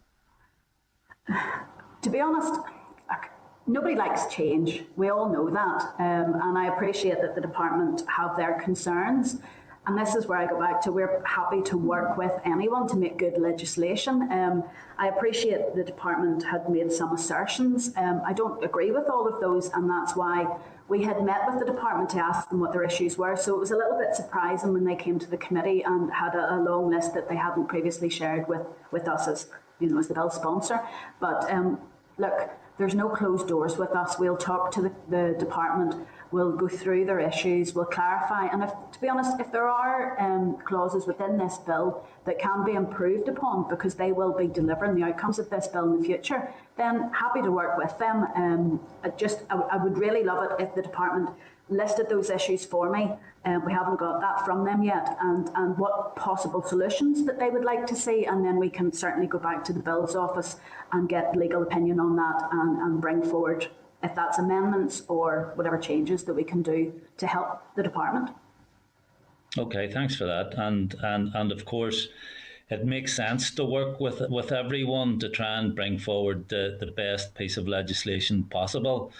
Because, I mean, it would be a very foolish person to bring forward a draft piece of legislation and say this is absolutely perfect and it doesn't even need scrutiny. Let's just nod it on through. That would be a bit daft.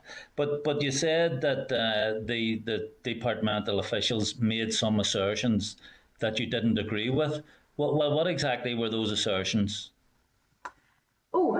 This goes back, there was a few bits and pieces, but one of them was under that clause 7 when planning for the establishment of a new school.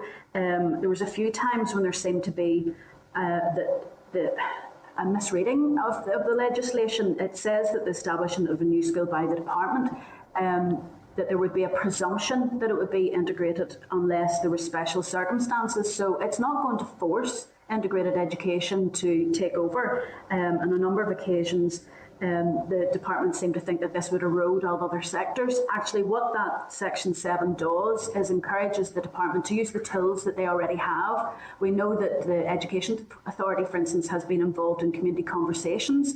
And wouldn't that be lovely when the department has established that there are enough children in an area for a new school to come forward, that they speak to that community. And in fact, that clause 7 has deliberately been left quite open for the department to define what those special circumstances are. Now, we have said that in clause 7 part 2 that the following are not to be treated as special circumstances. But, because that is the special circumstances at the moment. So, for instance, Pat, just thinking about Irish medium, if there was a community conversation and parents said, actually, do you know what we could be doing with an integrated or an Irish medium school, then that would open the doors for that and for the department to set that up as opposed to parents. So it's not as presumptive as people like to think. We do have it at the moment where new schools are presumed on the basis of demographics and spare places in schools to either be maintained or controlled. All we're saying is in that process we flip it that it's presumed to be integrated first, but there's special circumstances which the department can define, can be brought into play, and that could be the community conversation. For instance, the department could turn around and say they need a special school, nobody would argue about that, because if they've identified that they need the capacity for a special school, then no problem. If the community say it needs to be, that gives the responsibility within the community to react to that. So I think it's to make it clear that the department saying that all new schools would be integrated and it's going to erode all other sectors. Actually, what we're doing is we're giving the community the opportunity to spell out what they want in their areas. Yeah, thanks. Yeah, sorry, and could I just follow up on that clause 7, because it is one of the clauses that has raised concerns in quite a number of quarters. I spoke to the Irish medium sector in the last couple of weeks, and they were certainly concerned, because while it lists just a couple of special circumstances, that a number of issues that aren't to be used as special circumstances, it doesn't go on to list any other. And the difficulty in the first part of the clause, it says education bodies, when planning for the establishment of a new school, education bodies must apply a presumption that it will be an integrated school, unless that would be inappropriate by reasons of special circumstances. And you only list 2 issues which shouldn't be treated as special circumstances. And if it isn't on the face of the bill, for example, that a community can opt for an Irish medium school or a special school, and this is the difficulty with legislation. If it isn't absolutely crystal clear what is meant, and I accept entirely what your intentions are, Kellie, but having those intentions and incorporating it into legislation are 2 entirely different things. And those are the issues that we will need to tease out, I think, as this process goes on. And it would be, I think it would be an abdication of the responsibility of elected representatives just to say, hands up, I support this piece of draft legislation, I'm going to vote for it, without listening to evidence from stakeholders, from experts, from yourself, and from others. So, thanks, Pat. I've said to you clearly. I support the principle of our kids being educated together. This piece of draft legislation still has a bit of work to be done to it, I think. So thanks anyway.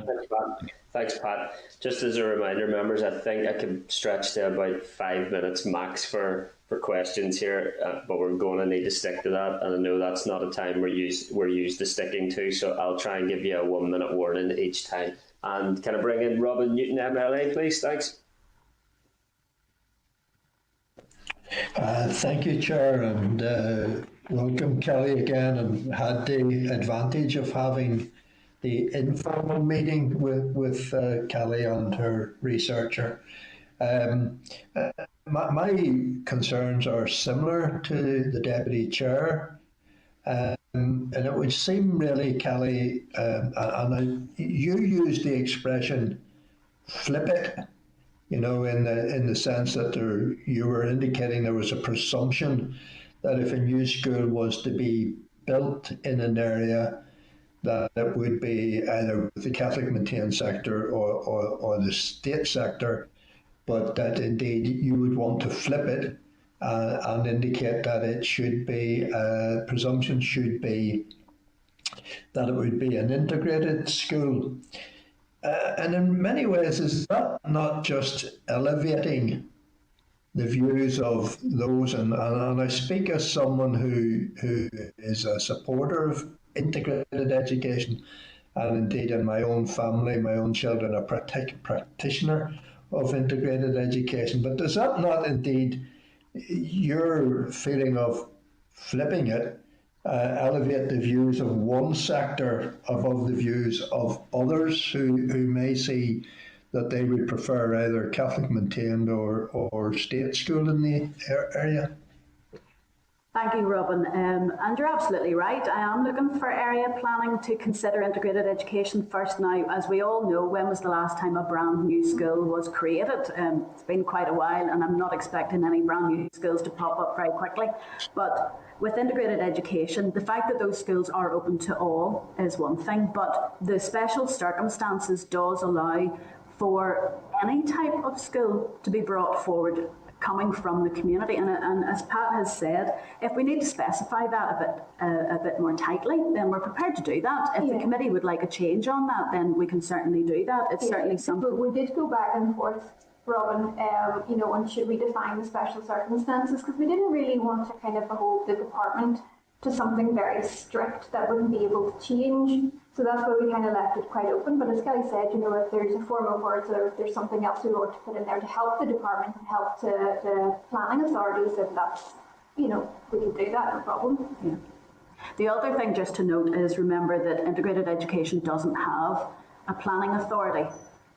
So, unless the department takes that on board for that development, we do have, very, very lucky, we have the Education Authority and CCMS who look after the controlled and maintained schools, but integrated education doesn't have a planning authority. So it is a change. It is a change that a lot of people are concerned about, but it is a change that we can help bring children together to be educated together in classroom every day. But if it needs to be improved upon, Robin, I am open to solutions, and I'm sure the committee can either take forward an amendment or I can. As I say, I want to work with you as opposed to, I'm not going to sit here and say, oh, you can't do anything. Thanks, Kelly. A minute there, Robin. Thanks. Just very quickly, Chair, I'm not going to be able to find it within which clause it is, but indeed, the bill requires as it stands, the bill requires the department, and not just arm's length bodies from the department, but indeed the department to promote integrated education as well as encourage and facilitate it. No other sector gets that advantage. State or Catholic maintained or Irish language or they don't get that advantage. So why would we be looking for a duty on the department to promote one sector above other sectors? The independent review of integrated education had brought forward promote as one of the key issues that it wanted to see brought forward. Clauses 5, 1A and B define what that means. I know that the word promotion seems to be causing a few problems. I would be quite happy to consider changing the word promotion to meeting parental demand or parental preference for integrated education, for instance. And also the consultation that we did, which we had over 800 responses, the majority of those people wanted to see a statutory duty on the department to promote. And as Kelly said, it has come through in different recommendations in previous reports. So it's grassroots led, and it's what the movement would love to see. Okay, thank you, Chair. Thanks, Robin. Daniel McCrossan, MLA, thanks.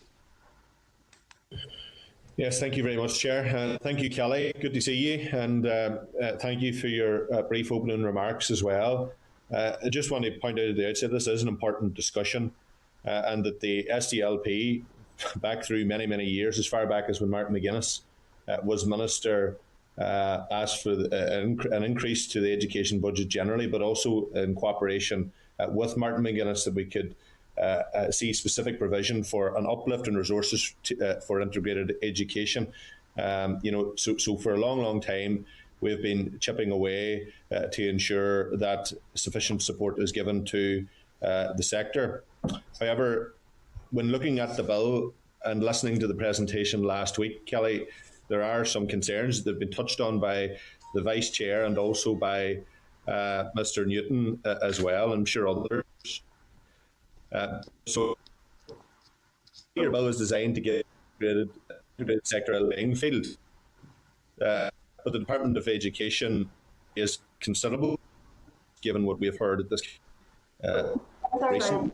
Can you explain how placing? Sorry, Daniel, I'm not able to hear you. Yes. Yeah, sorry, just a minute. So, Daniel, you were breaking up a bit there. I think your question is, how will this give a level playing field? But if you want to summarise there briefly, if we can hear you, go ahead. Can Can you explain how placing a duty to promote integrated education on the department will do this, how it will create a level playing field and not place the integrated sector in a position of significant advantage, as some are now claiming? Thanks, Daniel. I'll not lie, Daniel, of course I'm looking to have integrated education promoted. The meaning of promotion is in 5.1a and b, where it talks about identifying, assessing, monitoring and aiming to increase the demand for provision of integrated education. I know the department were concerned that that would mean that more schools might come forward to become integrated. What's wrong with that? It's not about advertising. I think people have got that into their head. It's not about TV ads and things like that. This is about actually assessing and monitoring and aiming to increase the demand. Now, given the fact that the school estate of the whole school bodies, there's about 70 integrated schools at the moment. It's not a significant amount. So if we're to talk about equity and to give a balance, for instance, integrated and Irish medium schools could be doing with a bit of help, because how many hundreds of other types of schools are there? Who have planning authorities. There is no planning authority for integrated education. There has been a historic kind of underdevelopment of integrated education, and it's now just kind of trying to bring that up to where it should be. And that's why we have the strategic. It's a strategic promotion and a strategic action plan and policies, which fits in with what SDLP had, as you rightly said, been planning earlier. It's just trying to put this into legislation to put a duty on the department to do this.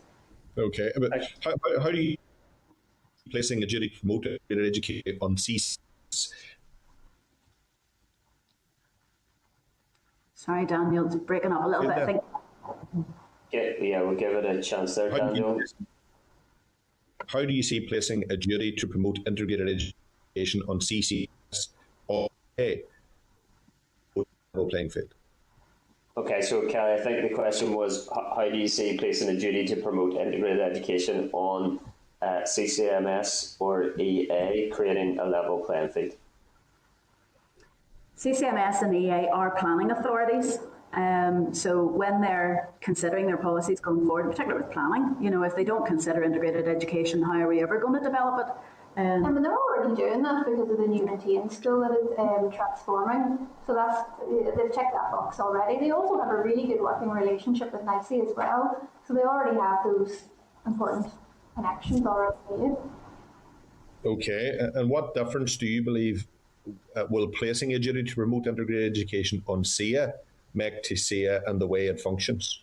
Okay, well, I think that's a really good question. CIA already produce a lot of material that is used in integrated schools. It wouldn't produce any more kind of burden on them. I don't think it would add any more cost or burden, because they actually already have a really good sharing platform of materials for integrated schools. And again, they work really closely with NICIE, so the relationship is already there and the work is actually already being done.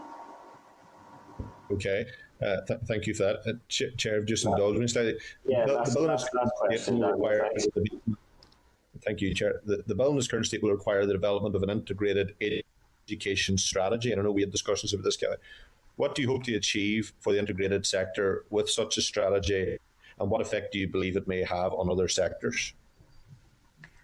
Well, to be honest, the education strategy, as you can see there, it's in clause 8. It talks about the integrated education strategy must in particular include provision for resources, including personnel, to encourage, facilitate and promote integrated education. It talks about facilitate the maintenance and protection of the ethos. It talks about finding funding commitments, full access for integrated schools to training and resources by the Education Authority. And I know that has improved in recent time, but this is setting it actually in legislation. It's talking about including in that strategy an action plan. So it's setting out our responsibility within the department to provide that strategy. I think if what we learned from RHI is that we need to have a strategy, have action plans that can be accountable, and that's what really that's aiming for. It means then that we don't have another report or legislation that sits on the shelf, that it's actually an organic document that the department have ownership of and can bring forward to each of us for scrutiny. Okay. Yeah, and just in relation to that, Chair, just a brief supplementary on that basis. Some have expressed concern around clause 10 of the bill, Kellie, and I know that it will have been brought to your attention. It was discussed at length with the department. What do you feel the implications of Clause 10 are legally, given that it creates a precedent that some have determined to be difficult and could present difficulties, particularly given that these issues will be resolved via negative resolution as opposed to through the Assembly by legislators, being ourselves? This is standard process, Daniel. I don't actually get why anybody has a problem with this. For instance, yesterday we had the Adoption and Children Bill that is bringing forward regulations by negative resolution. So this is standard. In drafting legislation, it's just standard practice to put it in negative resolution, because otherwise it can be very onerous on the department. So it's bringing back the accountability and responsibility back to your members yourselves. What would be worse if we had said that it was affirmative resolution, and then that would have been a handling and a half, and it would have been completely ridiculous. But negative resolution is not something that any legislator should be, or the Assembly should be worried about. And to be honest, the department shouldn't be concerned about that. This is a regular occurrence, a standard occurrence in legislation. Okay. The department went as far as there's no precedent. We'll provide the bills from the last 2 weeks for them, where there's quite a lot of negative resolution that's in all bills. Thanks, Daniel. Can I bring in Robbie Butler, MLA, please? Thanks. Thank you, Kellie, and thanks for the work you've done on this. I look forward to maybe meeting with you guys privately too. But Kellie, I hope you don't mind me doing this, not being naughty. Yesterday in the Chamber on the Children and Adoptions Bill, you actually give negative resolutions a bit of a rattling, and you asked the Minister why that aspect of the Children and Adoptions Bill couldn't be in positive resolution, but you're saying it's okay here. And given the fact, resolution and rattling, what I said was that one particular clause, Clause 42 in the Children and Adoption Bill, because of the content of the regulation, should be positive. Now, if you guys as the committee think this should be positive, you will need to speak to the department on the implications for that, because we were told very clearly by the drafts person that negative resolution is standard for this. It's regulations that the department must bring forward, and it's for the Assembly to have sight of, but it won't prevent their regulations from happening because it's negative resolution. It's only if somebody says, hold on, I don't like this. The difference with the Children's Adoption Bill was there was a very definite clause there, and that Adoption and Children's Bill had a number of clauses where it was asking for affirmative resolution to be taken, but most of it is negative. So I have no problem with negative resolution. It's just when there's particular things. So if you feel as a committee that this should be positive resolution or affirmative resolution, then change that. Okay, thank you. I'm not sure that clears it up too much for me, but Kellie, what the department had pointed out, or what they see, is that this is a significant departure from the ethos of integrated education as it stands, because it does omit terminologies and stuff that reflected and still reflect society. So in terms of the percentages of pupils that would make up an integrated school, for instance, I think in this potential bill, then this would remove all of that. Do you think that you don't think that? So those percentages would still stand? Is that what you're saying? And so to have integrated status, then you would need to reach the bar for percentages? In law, it's reasonable numbers. There are no percentages. That's just a policy position that's taken forward. We have replicated, and the department said that themselves, we have replicated the language that was used in the Shared Education Act that's already been voted on by the House. So we're not going to question the House on that one. It does talk about reasonable numbers of Catholics and Protestants. What we have done is we have reflected and evolved to include, as it says in Clause 1, the education together in an integrated school of those of different cultures and religious beliefs and of none. And that is taken as a direct response to parents who have said, I'm not a Protestant or a Catholic, and my child doesn't seem to be counted in the same way. We will still have reasonable numbers of Protestants and Catholics, but we will have, and we do have, integrated schools across Northern Ireland that are achieving the 30-30 in Protestants and Catholics. The other 30% are others, and it allows schools then to count those. The thing about an integrated school is we will always have Protestants and Catholics in that classroom together, and we certainly do want those reasonable numbers. We have actually included ETI inspections because we listened to, for instance, Mervyn's story of the DUP who was worried about how integrated an integrated school was. So now the ETI can test that level of integration, that level of mixing, that level of diversity within the school. And they can challenge it. So we have actually gifted the Assembly the opportunity and the ETI the opportunity to test integration. And all integrated schools so far have said they have no issue with that. So in regards to the policy numbers, the policy statements that underpin this, there has to be a measure, obviously, for it to be effective. It's only numbers in law. It's only reasonable numbers in law. What in terms of your, in the detail in this bill, what do you presume reasonable numbers to be, Kellie? To be honest, I would have gone further, but I didn't, because we actually changed our original intention to say that it should reflect the makeup of society where that school is based, or the catchment area of that school. So for instance, you have Park Hall, wonderful school up in Antrim, that looks like a terrible small amount of Catholics go to the school, at 6 or 7%, but it actually has 26% of others. So that's not currently reflected in that. So we want to bring that in. But the ETI can actually push that. So I could turn around and say we want 40, 40, 20. Is that reasonable? Do we actually have any areas in Northern Ireland that actually have that sort of demographic split? And we take parental preference into consideration. What we do need to maintain is reasonable numbers. So putting figures on it doesn't reflect society. Yeah, and the department actually already do look at the community background and the makeup of the area the school is in. So, I mean, they kind of are moving away from those figures, and again, it's just in policy.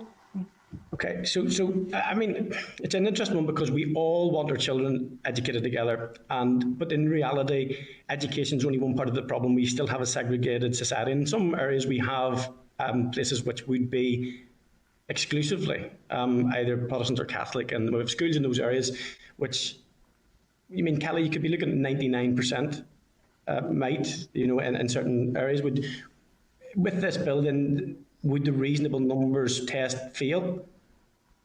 No, because there is no change on that. All we're saying is that we've replicated it's Protestants and Catholics together, reasonable number.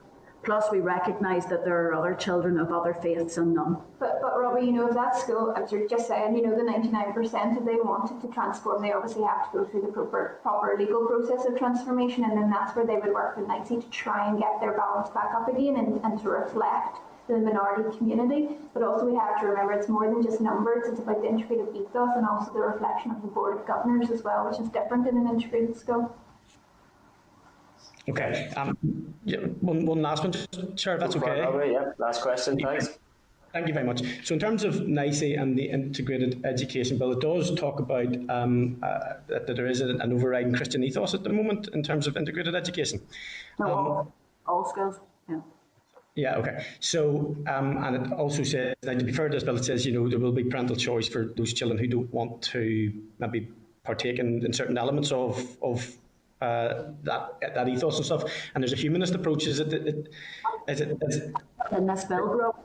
What's that, sorry? It's not in this bill. I deliberately did not deal with secularism. All schools in Northern Ireland have a Christian ethos. The difference in an integrated school, well, to be honest, all schools try to do this, that they recognise the makeup of the body of the pupils. In a school, the celebration of who all the children are is certainly there, but they still have a Christian ethos. And NICIE are coming up after, so that's a perfect question to ask them, and they'll be able to explain in better detail than we can about that. Sure. And last one, in terms of ETI, have they given you any feedback, Kellie, with regard to their ability or desire to take on the extra functions that could be conferred on them? No, they already do it for shared education, so it wouldn't be. And also NICIE have a self-evaluation form, which they can actually just replicate. So there's a lot of resources and toolkits out there already pre-made. We did meet with the department, as we said, and we've asked if there's any issues that they want to bring forward, and we'd be happy to discuss that. But we have had, as legislators, complaints how integrated are integrated schools, and we have an option through ETI to use the self-evaluation forms, or what else they might want to develop to test integration. We don't do this with CCMS. We don't say how Catholic is a maintained school, or in controlled schools, what is the makeup there. So it's a new one for integrated education, but one that all the schools have said they have no problem doing, because they're already filling out the self form, the monitoring forms that they do for NICIE. Thank you, guys. Thank you so much. Thanks, Chair. Thanks, Robbie. Can I bring in Diane Dodds, MLA, please? Thank you, Chair, and thank you, Kellie. And I know we have had an informal meeting around the bill, and I share the concerns around Clause 7. You know that I've spoken to you privately about this, because I do think that gives a separate status to integrated education that perhaps, to be fair, I think there should be a level playing field for schools, not placing one school over another. The thing that I wanted to ask you really was, when we last spoke, you hadn't had an up-to-date conversation with the other sectoral bodies. Have you now had that conversation, and what difficulties or issues have they raised? We've met with CSSC, Mark. We've met with CCMS, although we're due to go back to see CCMS again. I have to say that the meeting was arranged at that time when I was off on bereavement leave. So we're due to actually see CCMS with their trustees. But that would be our second meeting. That's the second meeting. And we've met with the department, and the EA were represented at that department, the IMIE team. To be honest, others have said that as it moves through the process, they and we understandably know that there's going to be amendments coming forward. There have been concerns about Clause 7 because it does flip things, as I have said before. At this stage, we haven't had any feedback from the department, as I say, on their list of issues, specifying them all. So we look forward to that. We are due to see, as I say, CCMS again. And we're going to get more detail from them at that. CSSC, when we met them, quite a number of integrated schools are controlled integrated schools that come under their banner anyway, so they're fully on board. They understand the requirements that happen with controlled integrated schools, and they work quite closely with NICIE and the others. I know that all the sectoral bodies do, the chief executives do meet together on a regular basis, so it's not a surprise to them. They knew it was coming. Like, this has been, as a piece of legislation, has been discussed through those bodies in 2016. Okay, I'm just slightly surprised by that, because I also have met them, and we as an education committee team have met them, and they did raise quite a number of questions about the ability to promote, for example, integrated education, and the statutory and legal duty that would be on the department to promote an integrated education, say, for example, over a faith-based education. So, they did raise some of those issues with me. So I'm really surprised that there wasn't more of an issue about it. Have you an estimate of how Clause 8 and Section D on the issue of funding, what that would mean to the balance of funding in the department? Or, I mean, can you tell us how you see that working, etc., in terms of amounts?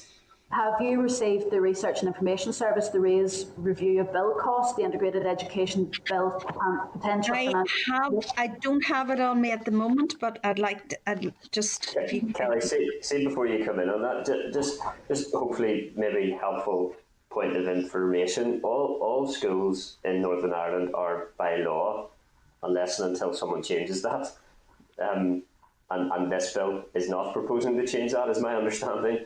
All schools by law are non-denominationally Christian in ethos, so that the dichotomy or a dichotomy does not exist between Christian and non-Christian or faith-based and integrated education. All schools by law are non-denominationally Christian ethos. Fair and recording that. I'm presuming, Chair, I'm going to get extra time now. About 30 seconds maybe, yeah. Go ahead, Kellie. Can I just come in here when you're talking about the money? So obviously NICIE is funded through the department, but they've actually had their budget cut over the last number of years, so actually we'd probably just see their uplift back to what they used to get compared to some of the other sectoral bodies, on that aspect for NICIE. I mean, I think that in real terms, the education budget has been cut significantly over the last number of years. So it applies to all people and all sectors equally, despite a growth in the school population. So in real terms, the education budget has really had quite a significant cut in recent years. And I hope that when we're looking at the spending review proposals, that the committee will unite again around the issue of the budget for education. But really what I'm saying is, I mean, this asks for dedicated funding specifically to promote one sector. And have you a sense of what that would be? And the impact? It's in that report that you would have received that was passed by the Speaker's office, and it determines that it's based on staff as opposed to other costs. Now, it doesn't include non-staff costs, but it was £261,000, £261,296 per year. And that was for a grade 7 deputy principal, staff officer and executive officer grade 2. And it was 2 staff officers, built into that. At this stage, it doesn't take into account the amount of money per year that the Integrated Education Fund also provides for that promotion. The department were asked for figures, and the IMIE team, I believe, were asked for figures, and the Speaker has said that's about as far as I can go, because unfortunately, as we know, we're not like Scotland where we get to have a lot of money thrown at us to get financial wizards to look at this, but that's the money that has been put forward. It's more a cost towards staffing as opposed to anything else. So a lot of the education strategy talks about securing the resources, and we're looking at that level of funding for personnel for those resources. I tend to disagree with that way of accounting for funding, because that's the principle of it, and the absolute and the initial cost. The actual rollout cost of all of these things will be somewhat significantly different. Can I direct you to 5A? Just I'm aware I have very limited time, Kellie. I'm sorry. I want to direct you to 5A. So it talks about identifying, assessing, monitoring, and aiming to increase the demand for the provision of integrated education. So we have the promotion of integrated education on a statutory footing and aiming to increase the demand for integrated education. Has there been a consideration of what that would look like across all the area planning that's currently going on in education? In area planning, as far as I'm concerned, there isn't any plans for integrated education. NICIE certainly do have a voice at the table, but they're one voice. They're not a planning authority, so they've no legal basis to be listened to. But what it does, as I've said before, promotion seems to be causing a lot of issues for people. It's about meeting parental preference, and we've had surveys and reports over and over again that confirm that 69 to 70% of parents would like their children to be educated together. If we are to meet that parental preference, then this is how it would be done, by identifying, assessing and monitoring. There's no point in increasing the number of places or telling people to apply for integrated education if we don't have the places available. So this is why that section 5.1a has been put forward, and then 5b follows from that, to provide sufficient places in integrated schools to meet parental preference. You see, I agree with you that I do think people want their children educated together. And even back in the dark old days when I was going to school, I went to a school that was, had people from both sections of the community and indeed wider afield. My children also went to the same school, and they were very lucky to do so. But I think that children can be educated together in all sorts of... I was at a state school, obviously, so I was educated together with other people in that state school, and I think that there are all kinds of ways. So, shared schooling and the shared education project is another way. So I don't think integrated education is the only way that children can be educated together. And that's a point I think that is constantly worth making, that there are other situations where children are educated together. Look, I look forward to engaging further in the bill. This is a big topic. Just to confirm, Diane, in current legislation under the Education Reform Northern Ireland Order 1989, legally the only time that schools can be called integrated is if they have gone through that process. So you're right, if we're looking in future, about how children are educated together, I'd love all schools to be officially called integrated, but at this stage they have to go through that education reform legislative process to have that stamp on them. Yeah, but you're talking about a sector, Kellie. I'm talking about children can be educated together across the different sectors within education. Okay, Which is just I'll move a on. slightly different thing. Thanks. Can I bring in Nicola Brogan, MLA, please? Thanks. Thank you, Chair, and thanks, Kellie and Fiona, for coming along here this morning. Kellie, I really do appreciate your kind of open-mindedness with addressing issues of the bill. It's just really good to have like that kind of open discussion about it. We are supportive of integrated education, and we're happy to work with you with this bill, but there are some things we need to tease out. You'll be sick talking about this here, but I'm going to go back to clause 7 because just a few points you made this morning. Pat had raised the issue of special circumstances and that you have outlined what special circumstances can't be. Whose responsibility is it to specify what special circumstances are, and do you have an idea of what special circumstances will be? Well, do you know what, Nicola? It's an interesting question. Under this one, it would be for the department to define that. Because we have left it open. What we have said is the existing circumstances cannot be considered. So the religious demographics of an area, and as we know, you could turn around and you could say, well, that village over there, that town over there, it's majority Catholic. We presume it's majority Catholic, so it'd be a CCMS school built there, or it's majority Protestant, so we'll put a controlled school there. That's not appropriate. Also, the Drumrah ruling means that you can't say because that type of school has empty places, therefore this type of school can't be built. So to be honest, I would love to tease that out. Now, I deliberately have not put, and I take Pat's point, I haven't put a definition of what the special circumstances will be because the draft person advised us that we want to give the department the flexibility, because if we put it in the face of the bill, then what happens in 5 years' time? What happens in 10 years' time? How can we future-proof this?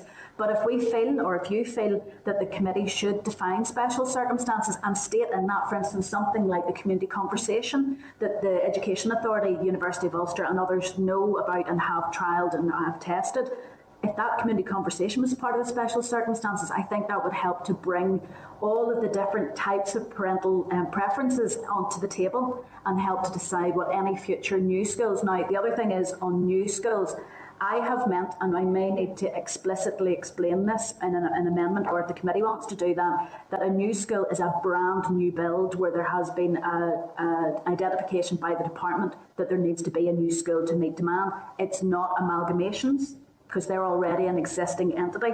We may need to define that because I know the departments seem to have a concern about that, but it is a presumption that it's an integrated school unless, by appropriate reason of special circumstance, that it's not. And that throws it open then to say, hold on, don't presume that it's any other type, it's integrated unless the community say otherwise.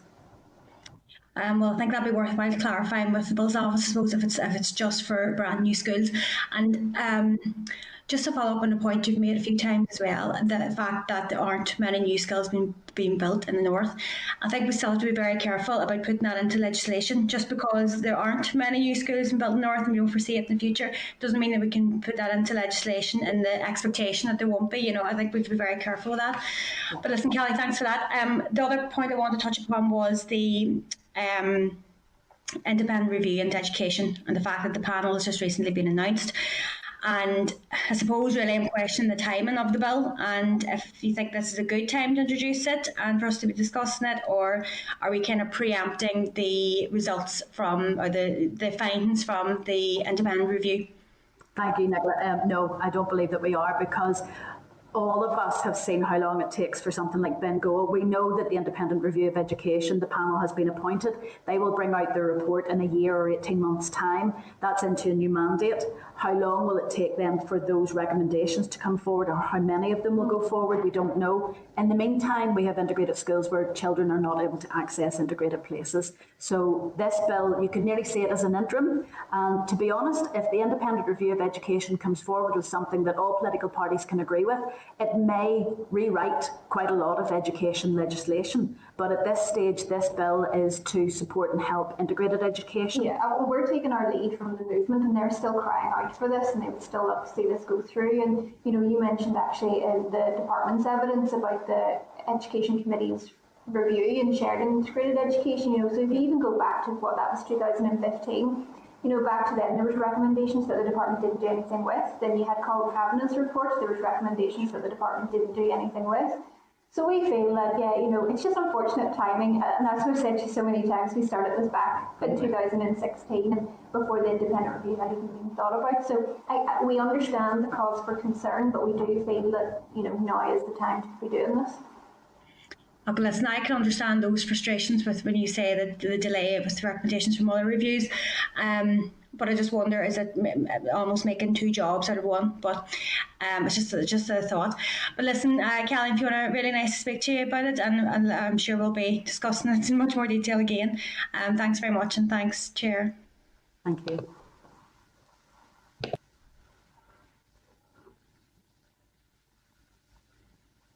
Chris, you're on mute there.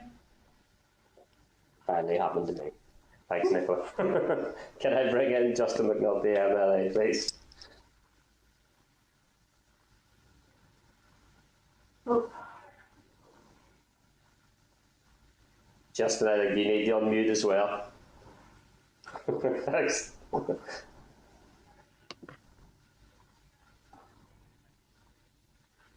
Still can't hear you there. Still can't hear you.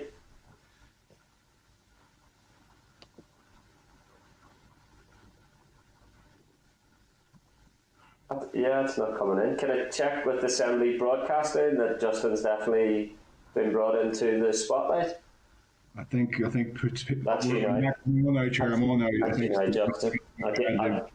I'll give you some injury time for that one, Justin. Go ahead there. Thanks. Appreciate that, Chair. Kellie, hi Kellie, hi Fiona. Thanks for coming to committee today. Thank you for your determination and your great work on trying to bring forward this bill.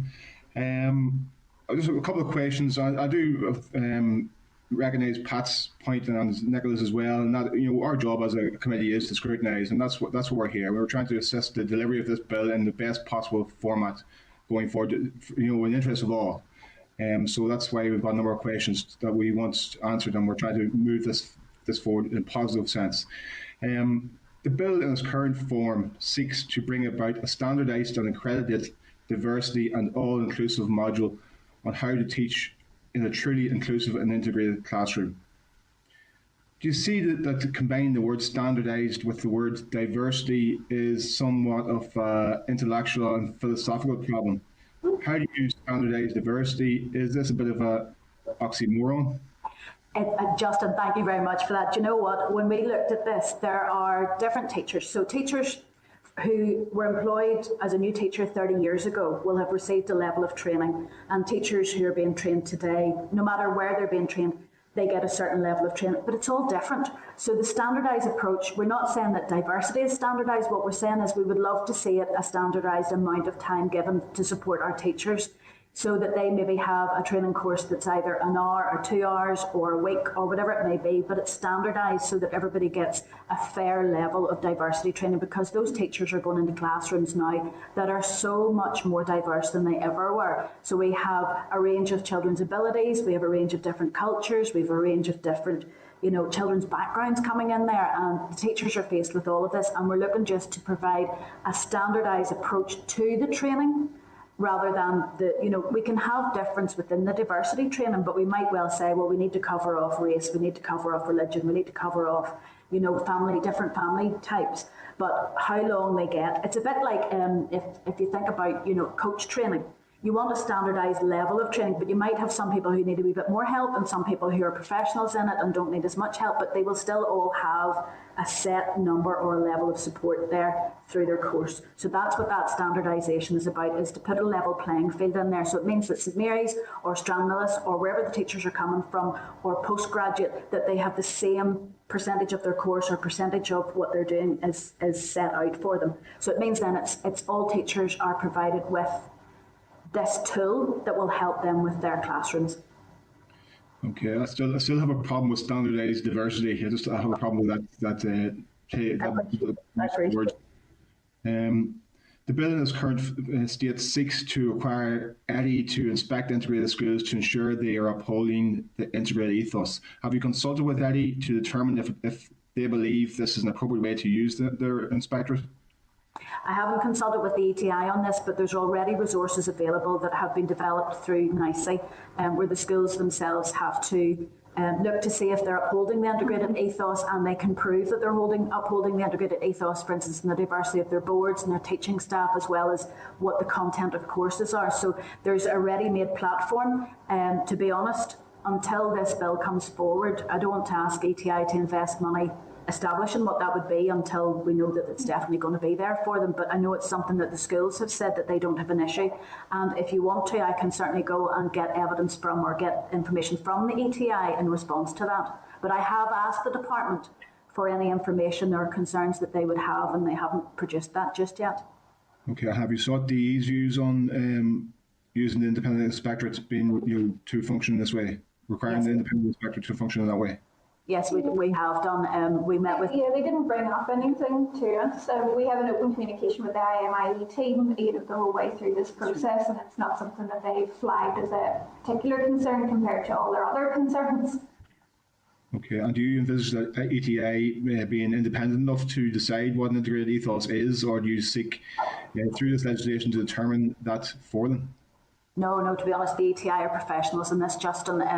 They will be people who will know how much they can measure and what's realistic to be measured. So to be honest, I would rather leave it with them. And hopefully they work with NICIE as well, because as we've said, they have the toolkits and they've been doing this for decades. They know exactly how to help and what to look for, and they already help the schools that maybe need a wee bit of extra help, especially those transformed schools. So they have the experts there as well.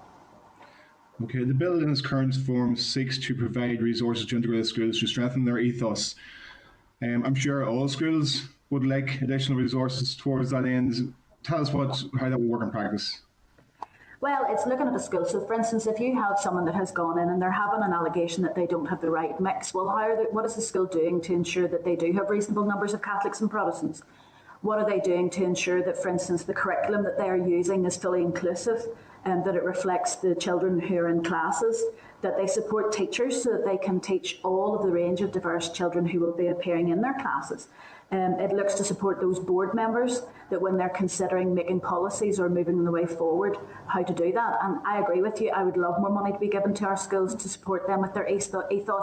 No matter what ethos it is, that's what makes schools unique and really strong and what makes parents want to send their children there. So I would love all schools to do it. So I'm putting it in this one, and you never know, as a result of this, perhaps all of the schools will get help with their ethos. Now I know CSSC do this for the controlled schools. I know CCMS do it for the maintained schools.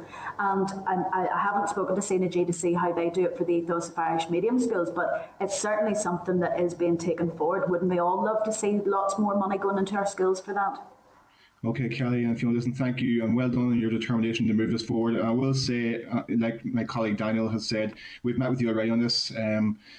The SDLP are behind integrated education. We believe passionately, and the SDLP's raison d'etre is about equality, is about reconciliation, is about bringing communities together in New Ireland. So we're very passionate about moving forward in this matter. So thank you very much. Thanks, Justin. Harry Harvey, MLA, please. Thanks.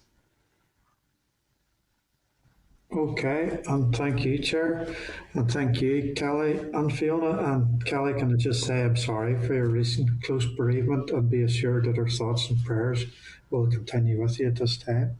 Thank you. Kellie, would you accept that the bill has the potential to severely limit or remove parental choice in the future?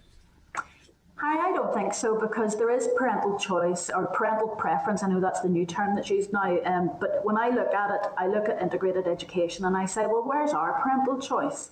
Because if you put down for your first preference, say moving from primary school to post-primary school for an integrated school, in our constituency in Strangford, for instance, Strangford College is oversubscribed.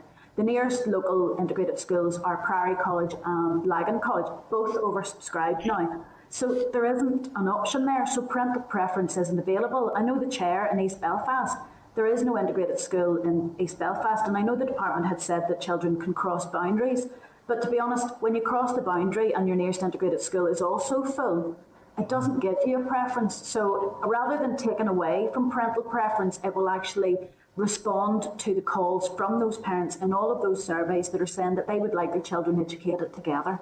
And if we are all committed to parental preference, I support absolutely anyone's choice that if they want to send their child to a controlled or maintained or an integrated or an Irish medium, that they have the choice to do so. Now, it's not unfettered. We know that. That choice is not unfettered. But where we have parental preference, we should be striving to help those parents to have their request met. Okay, thank you. Integration of young people in education settings occurs in many sectors outside of integrated sector. Integration happens naturally in many controlled sectors, for example, often in a far better way than many integrated schools. Do you think the bill acknowledges that? The bill doesn't talk about any other sectors, Harry, but what I would say is that under the legislation, a school can only be legally defined as an integrated school if it has met the process requirements through the Education Reform Northern Ireland Order 1989. So lots of schools do have super mixing happen, and they do have practices that are very welcome. I would love them to formally consider coming forward for transformation and add integrated as part of their who they are. Yeah, but again, it's more than just numbers. It's also about the board, the makeup of the board, and the ethos of the school. Yeah. So the board will have a mixture that reflects the mixture of children, and the staff will be the same, and that's all staff. So it's classroom assistants, it's those who work in cleaning and the dining halls. All of those staff are reflective of the whole community. Okay. Thank you, Chair. Thank you, Harry. Thanks, Harry. Kellie, Fiona, thank you very much indeed. We have our next witnesses waiting as well here, and we want to make sure we get as much response to this bill as we possibly can to make sure committee stage is a constructive stage in relation to the bill. So thanks so much for your time today, and we look forward to working with you and staying in touch with you in relation to the committee stage of the bill you've proposed. Thank you. I appreciate it. Thank you, Chair. Thank you. Okay, can I ask Assembly Broadcasting to remove the witnesses and add members back into the spotlight? Clark, do you need to summarise any actions at this stage, or is this slightly different to a normal session in that our actions will come slightly further down the line? Our actions will be further down the line, Chair. I think there were some useful clarifications and teasing out of some of the details there with the bill sponsor. So that'll be useful for the session that we're about to move into. That's great. Thank you, Clark. Okay, then. Chair? Robbie, sorry, you want to come in? Yeah, just to make you aware, at 12:30 I'll have to drop off for another committee meeting, unfortunately. AERC is once a month, so I'll stay on for as long as I can, and then I'll have to go to the other committee meeting. They've underestimated your significance to our education committee. I'll be sure to advise them not to remove you from us in future, Rob. Thanks for notifying of that. Okay, agenda item 7 is the oral briefing by the Northern Ireland Council for Integrated Education on the proposed Integrated Education Bill. Can I ask Assembly Broadcasting to remove members from the spotlight and to add our witnesses? Can I refer members to a note from the committee clerk at page 407 and a briefing paper from NICIE in table papers? Can I welcome Roisin Marshall, Chief Executive of NICIE, Maeve Marnell, Chair, NICIE, Lorna McAlpine, Senior Development Officer, NICIE, and Sean Pettis, Senior Development Officer at NICIE. You're very, very welcome, folks. We're looking forward to engaging with you today. Can I advise that you have up to 10 minutes for opening statement, and then I'll be glad to facilitate questions from members. Thank you. Thank you very much, Chair, and thank you for the opportunity to speak to you all today. The Northern Ireland Council for Integrated Education is the organisation tasked by the Department of Education as an arm's-length body with supporting and growing integrated education by providing advice to parents groups and existing schools on the development and provision of integrated education. NICIE, which was established in 1987, is a charitable body limited by guarantee and funded by the Department of Education since 1989.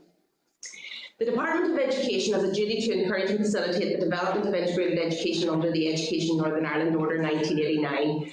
We have 35 years' experience in this field, facilitating the growth of integrated education from 700 pupils in 1987 to over 25,000 in 2021. Integrated education essentially means the education together of Protestant and Roman Catholic children in reasonable numbers in the one school. We want to outline the important contribution that integrated education has made over 40 years to peace building in Northern Ireland. NICIE believe that the Integrated Education Bill's aims could support the growth of integrated education to meet parental demand. Integrated schools in Northern Ireland are established either as new schools by parent groups with the help of NICIE and the Integrated Education Fund, or else through the transformation of an existing maintained or controlled school. They can either be set up as a grant-maintained school, a limited company, with the Board of Governors being the managing or employing authority, or as a controlled integrated school with the Education Authority as the managing employing authority. Now, there are 38 grant-maintained schools and 29 controlled integrated schools. So almost half of the integrated schools are managed by the Education Authority. NICIE is not a managing authority, although we do represent grant-maintained integrated schools on the Teachers Negotiating Council and Area Planning, local management of schools and many other fora. We do that as we are the body tasked to do that by the Department of Education and the GMI schools. Integrated education should be promoted as another option in our education system. NICIE needs support from educational partners, from civic society and from faith organisations. Integrated education has been named as a model to be promoted in numerous strategic documents over the years, starting with the 1998 Good Friday Belfast Agreement, a shared future in the first triennial action plan 2006, the Stormont House Agreement 2014, and more recently the independent review of integrated education, published on the 3rd of March 2017, just before the collapse of the Assembly. Paragraph 22, Chapter 2 of the Independent Review of Integrated Education talks about currently the duty to encourage and facilitate integrated education lies only with the Department of Education. This means there is no clear legal duty on any other key organisations. And the panel believes it's imperative that this is extended to the EA, which is the key operational arm of the education system and has a crucial role to play in supporting transforming schools. A power should be extended, therefore, also to all arm's-length bodies. Paragraph 23 states that the panel believes such a public, visible accountability would have significant benefits for the development of integrated education and help parents, communities and schools to realise integrated education as an option for them and their families. More recently, the New Decade New Approach Agreement talks about educating children together in one classroom. NICIE are asking members to consider this integrated education bill and the aspects of it that might be helpful to developing further the model of integrated education so that it is an accessible an option as grammar, of which there are 67 schools, Catholic maintained 432, controlled schools 532, and just over 68 integrated schools. That's about 7.3% of the population, and 6% of the number of schools in Northern Ireland. NICIE are very conscious that the Independent Review of Education may present yet another opportunity for integrated education to be available for more parents to access this type of school for their children and young people.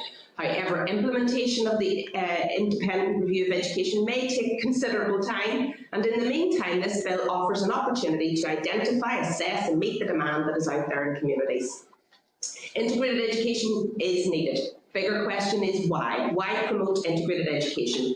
Northern Ireland, as we know, remains a very highly divided society in terms of culture and religion, politics and historical identities. Integrated education is a type of school that deliberately and intentionally strives for a cultural and religious mix in their student population, as well as a cultural and religious mix in staffing and Board of Governors.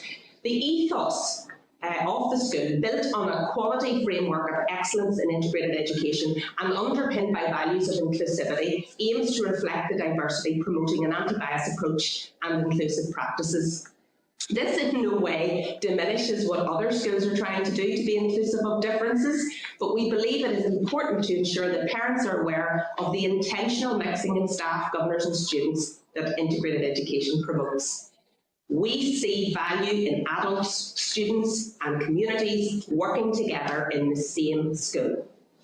Unless intentionally planned for, levels of mixing of those from perceived Catholic and Protestant backgrounds are low. It is important to note that there are 996 primary and post-primary schools in Northern Ireland, and of those, only 143 reach a base criteria of 10% mixing. That is 10% Catholics in a controlled school and vice versa. If we remove the integrated education schools from that list, 83 other schools reach this fairly low criteria. Whilst natural mixing is very much to be applauded and welcomed, if this were the only mechanism to achieve mixing together of those from the two main communities, religiously and culturally, it may be a very long time before there would be substantial mixing between the two communities in the same school. NICIE believe that integrated education should be supported more to grow. It has taken 40 years to develop 68 integrated schools. Since 2012, it has taken the drafting of 58 development proposals by integrated schools, including transformations, to create almost 3,000 extra integrated places. Integrated education needs to be supported to identify, assess and meet parental demand. This means creating new places. To grow integrated education by 1%, approximately 3,500 new integrated places would have to be created per year, which for illustration purposes would be the equivalent to the opening of 2 large, either new or transforming post-primary schools and 5 to 6 average-sized new or transformed primary schools every year. The development of integrated schools is challenging in the context of rationalisation of the schools estate. NICIE contend that we need better ways to identify, assess and meet demand, working together as sectors through area planning. NICIE respond to requests from schools, parents and communities, and we would see this bill as enabling NICIE to move from a reactive to a more proactive identification and assessing of interest. NICIE are not a planning authority and would benefit from more support to plan for further development of integrated schools.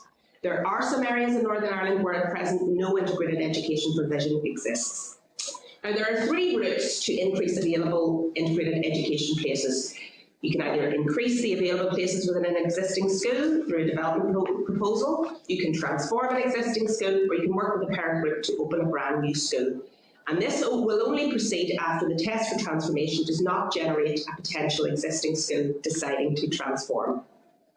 NICIE would like an integrated education bill that would help our society to genuinely assess and meet the demand for integrated education. The model of integrated education with a mix of Protestants and Catholics on the governing body and the staff and the pupil population is deliberate and intentional.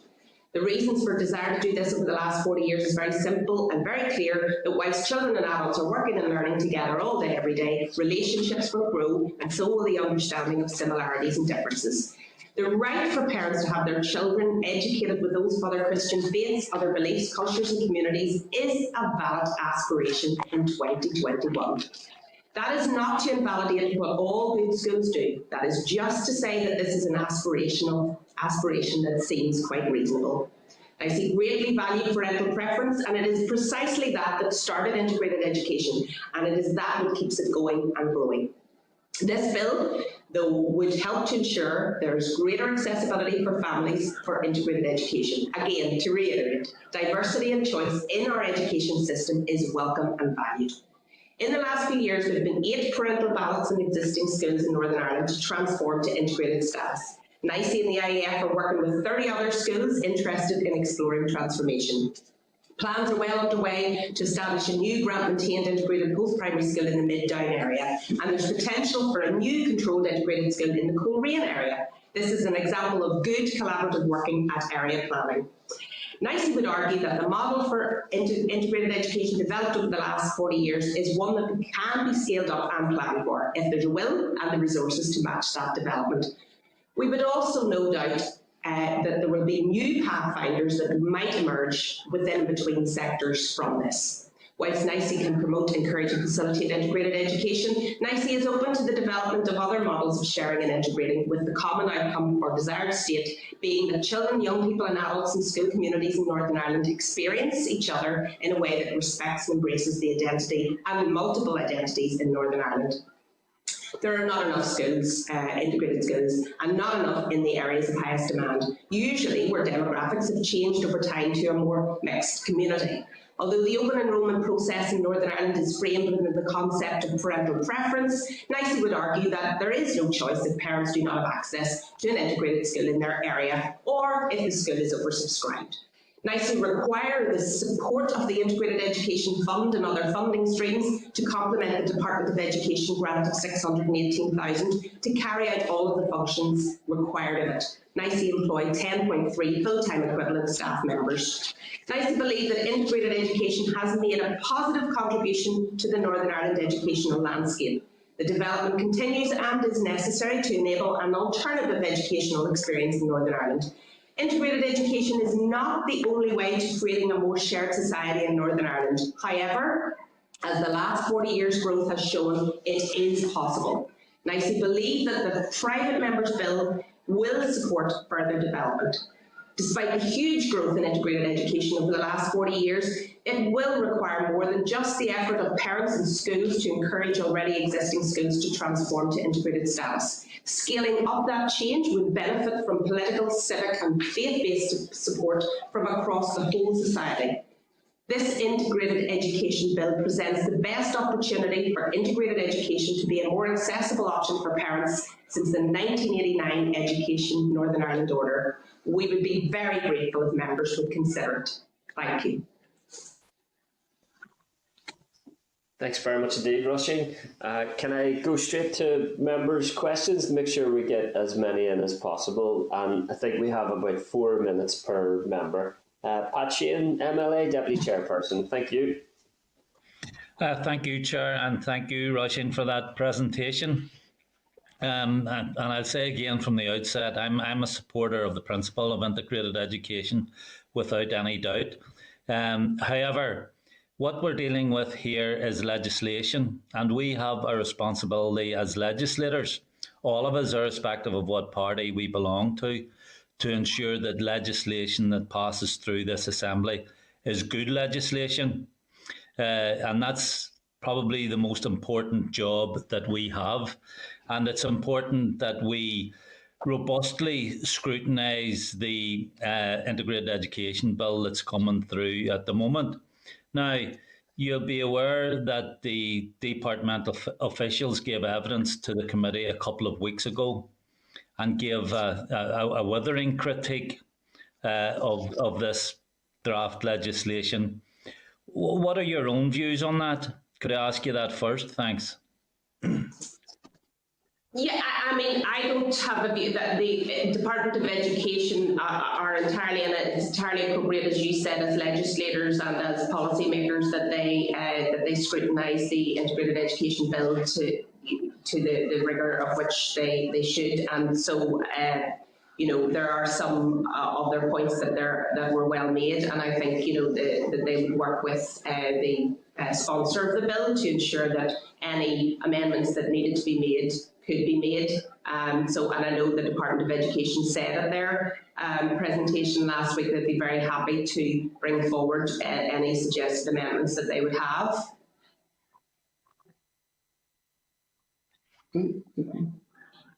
Yeah, and I mean, I suppose I wanted a general view of how you received that criticism from the department, the criticism towards the bill. Well, I mean, at the end of the day, the department are tasked with ensuring that any legislation that goes through is, you know, it backs up any other legislation. So I would be, you know, I'm very happy that they take time to do their due diligence around this bill. Absolutely. Sure, certainly. Yes, go ahead, Lawrence. First of all, I want to declare an interest. I'm the day job for 24 years has been senior development officer in NICIE, but I'm also a councillor on ours in North Down Alliance Party. But I suppose what I wanted to say to you here was that, you know, I think any scrutiny and scrutiny that you're giving this bill is very welcome, because it does exactly what you're saying. It produces better legislation. So we're not afraid of scrutiny. We think we have answers, and we think we can talk it through. And we're very willing to talk to anybody, the proposer, the department, yourselves, just to say what did that mean and what does it mean to you? And we all know that legislation can be interpreted differently. And I think Kellie has made some of those points already about some of the titles of the clauses and so on have been maybe misconstrued or misunderstood. And I think that this is what this is about. It's about getting decent legislation. If I can say, I felt we've been led to the top of the hill on a few occasions with going back as far as 1998 and the Good Friday Agreement and then the Shared Future and so on. And we were sort of hoping that things would change for us. And even down as far as the independent review of integrated education and so on, the Fresh Start, all those things have maybe led us to a certain place, but we've never really got what we thought we could have done and moved on and increased the level of growth and so on. And so this is a very important piece of legislation, and I totally agree with Pat. It needs to be scrutinised to the point where there is less chance of things being misunderstood. Okay, thanks for that. And just finally on that point, would you agree that the criticism from the department makes the passage of this bill much more difficult than was at first envisaged? May I take that again? Sure. I don't think so, Pat, because I'm never afraid of somebody asking me a question. The question leads to a greater understanding, and I think that's what we're in a position of saying, well, we've understood this one way, and you've understood it another way, so that means maybe there needs to be clarity here, and I think that's what Kellie's been saying. She's happy enough to work on clarity. Is that okay. Thanks for that. And we haven't got much time, and there are a number of areas in the bill which people do in different sectors find challenging. And the bill itself seeks to require specified education bodies to include provision for integrated education when developing, adopting, implementing or revising policy, strategies and plans, as well as when designing and delivering public services. Now, one of these bodies specified is CCMS, which has responsibility for the maintained sector. So how does it, for example, include all of that for... how could they carry out their statutory function for their own sector if they're also obliged to make provision for integrated education? Yeah, well, and obviously CCMS are a planning authority like EA, and obviously they are tasked with ensuring the planning for Catholic education, and that's right and proper. Anything that may, in terms of integrated education, I mean, all of the arm's length bodies are required to show in their business plan how they are helping to encourage and facilitate integrated education and Irish medium education. So, I mean, I don't think it's going to be too much more that they would consider if they need to any aspects of integrated education that have an impact on their sector. I don't think the spirit of the bill was asking them to lay down what they're tasked to do to then plan for integrated education. I think it would be where anything was crossed over or any aspects of integrated education that they needed to be involved in, which they are already in some of our development proposals. So you don't see that as problematic, Roisin? You think it's straightforward? Well, I'm sure it's problematic, Pat. I'm not a legislator, so absolutely, I would resist coming up with the answer to that one. But again, I think it's absolutely right and proper that the statutory authorities and the planning authorities and the organisations that are named in the bill work with the sponsor and ensure that anything they are concerned about. And make sure that it's that it's something that they would be able to live with. Thanks, Pat. Thank you. Thanks, Chair. Robin Newton, MLA, please. Thank you, Chair, and thank you to Roisin and indeed the other members who are around the table there today. I think I'm following on from the Deputy Chairs, and I think we've already pursued this with Kellie and her session. But there is and I have to say, I'll reiterate it to you as well as to Kellie, I am a supporter of integrated, in fact I'm a practitioner of integrated education with my own family. And I do want to say, in terms of, we have seen some excellent work in Northern Ireland over the last number of years, where schools are very much more today open than maybe 10 years ago they would have been to integrated education.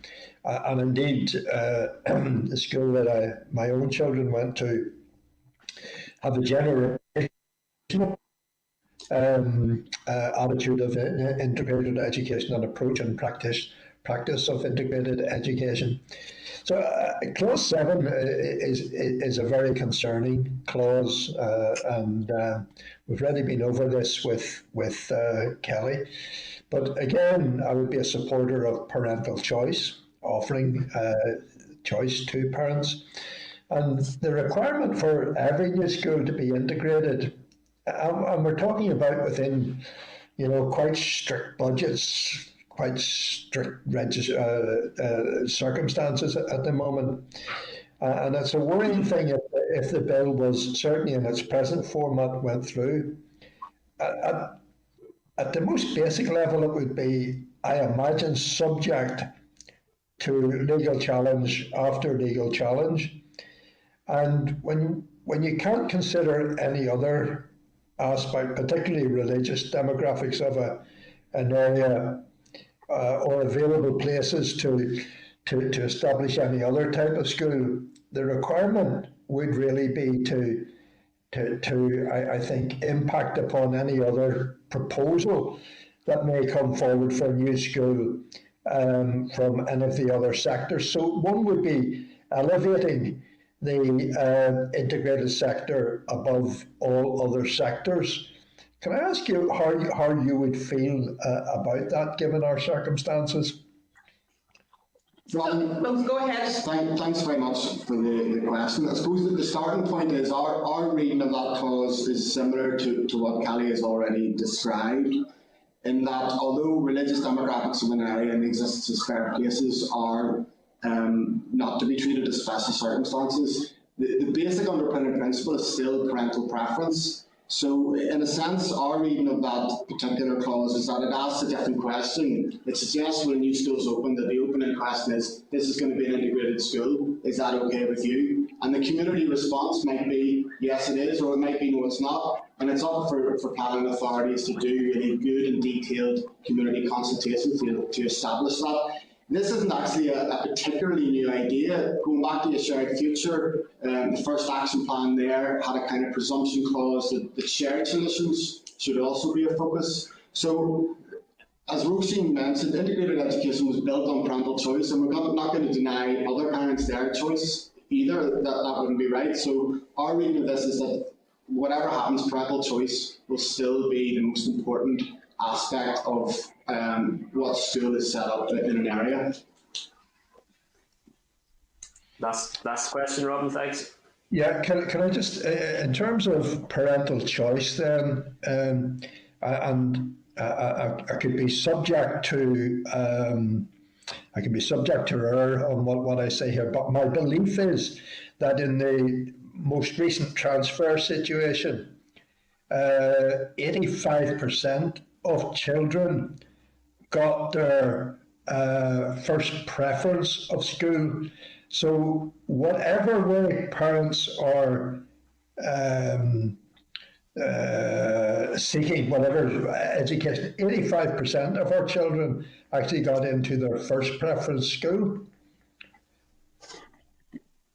Yeah, so I suppose and I'll ask maybe a colleague to come in on this question, but one of the challenges is you can't put a preference down for a school that doesn't exist. So parental preference, measuring the preferred school that a child's going to go to is one way of measuring parental preference, but it is only one way. If there's no integrated option, then it isn't possible. Do you want to add that? Yeah, the other thing to think about, Robin, is that the T-Buck report to building a united community thing, that came up with a figure, maybe 3 years ago, that said that 20% of the children who applied to their undergraduate college didn't get in. Just wasn't a place for them. So, you know, and I think that's going up. I think it's maybe up about 23-24% now. So, you know, there's a worry for us, and we would be looking at the like of Logue at the minute, with sitting with, you know, between 400 and 500 applications every year for reference applications every year for 200 places, and saying, gosh, we're going to have to do something about that.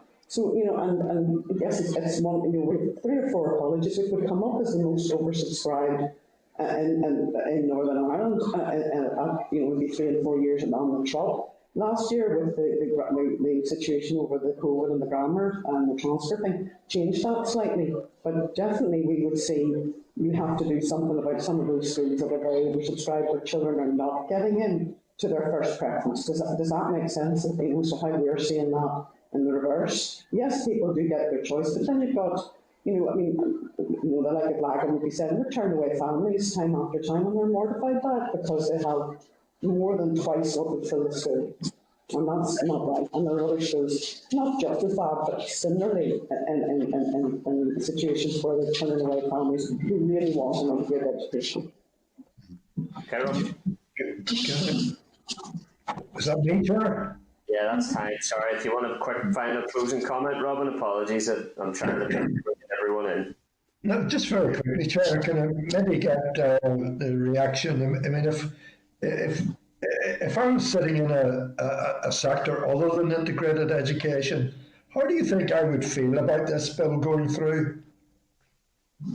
It's up to them.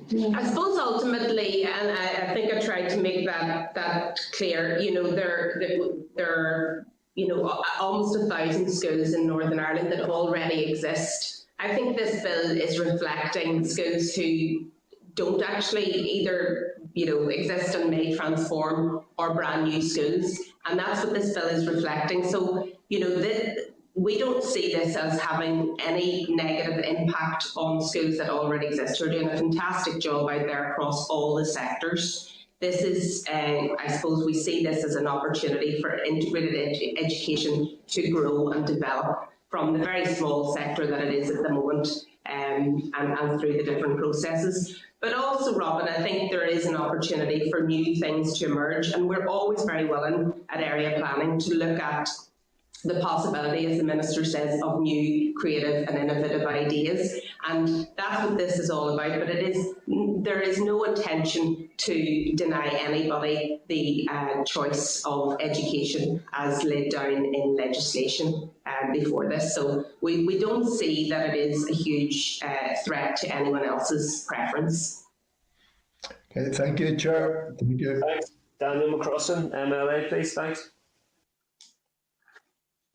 Thank you very much, Chair, and thank you to you all for your presentation and for being with us and taking questions so far. I'll just go straight to it. It's good to meet with you recently as well. We've had a very open and honest discussion about where things are at. Can I ask, in light of what has been said at today's committee, is there any aspect of this private member's bill that you would amend if you had the chance? And if so, why? I would certainly, I think I said to Pat earlier, we are not legislators, and sometimes some of the language, and as we know, with all of the debate around it, can be very confusing. You know, I do take some of the points, and I know that, you know, we've already spoken to Kellie and would be happy to work with her. And you know, there are obviously some areas of this bill that would need amended. And you know, but what those would be, I wouldn't want to take the chance of being wrong or saying the wrong thing. And certainly there are a number of issues that people and other sectors have with it. And I think, again, to reiterate, the due diligence that everyone would have to do, and I know from listening to Kellie this morning that she's very willing to consider making amendments that would help with the understanding and help, obviously, with the legislation, because as we know, legislation is legislation, and therefore once it's written, it can't be changed. So important to take the time now to do that. I don't think there's any risk of you being wrong, particularly given the ease that's around the table, and also about the experience experiences that you have had. I think that this is about shaping good legislation to get an outcome that is positive for integrated education and in turn our children. And I think the best way of shaping that is with honest and open discussions about how we critique this to make it workable and ultimately implementable or acceptable to the Assembly.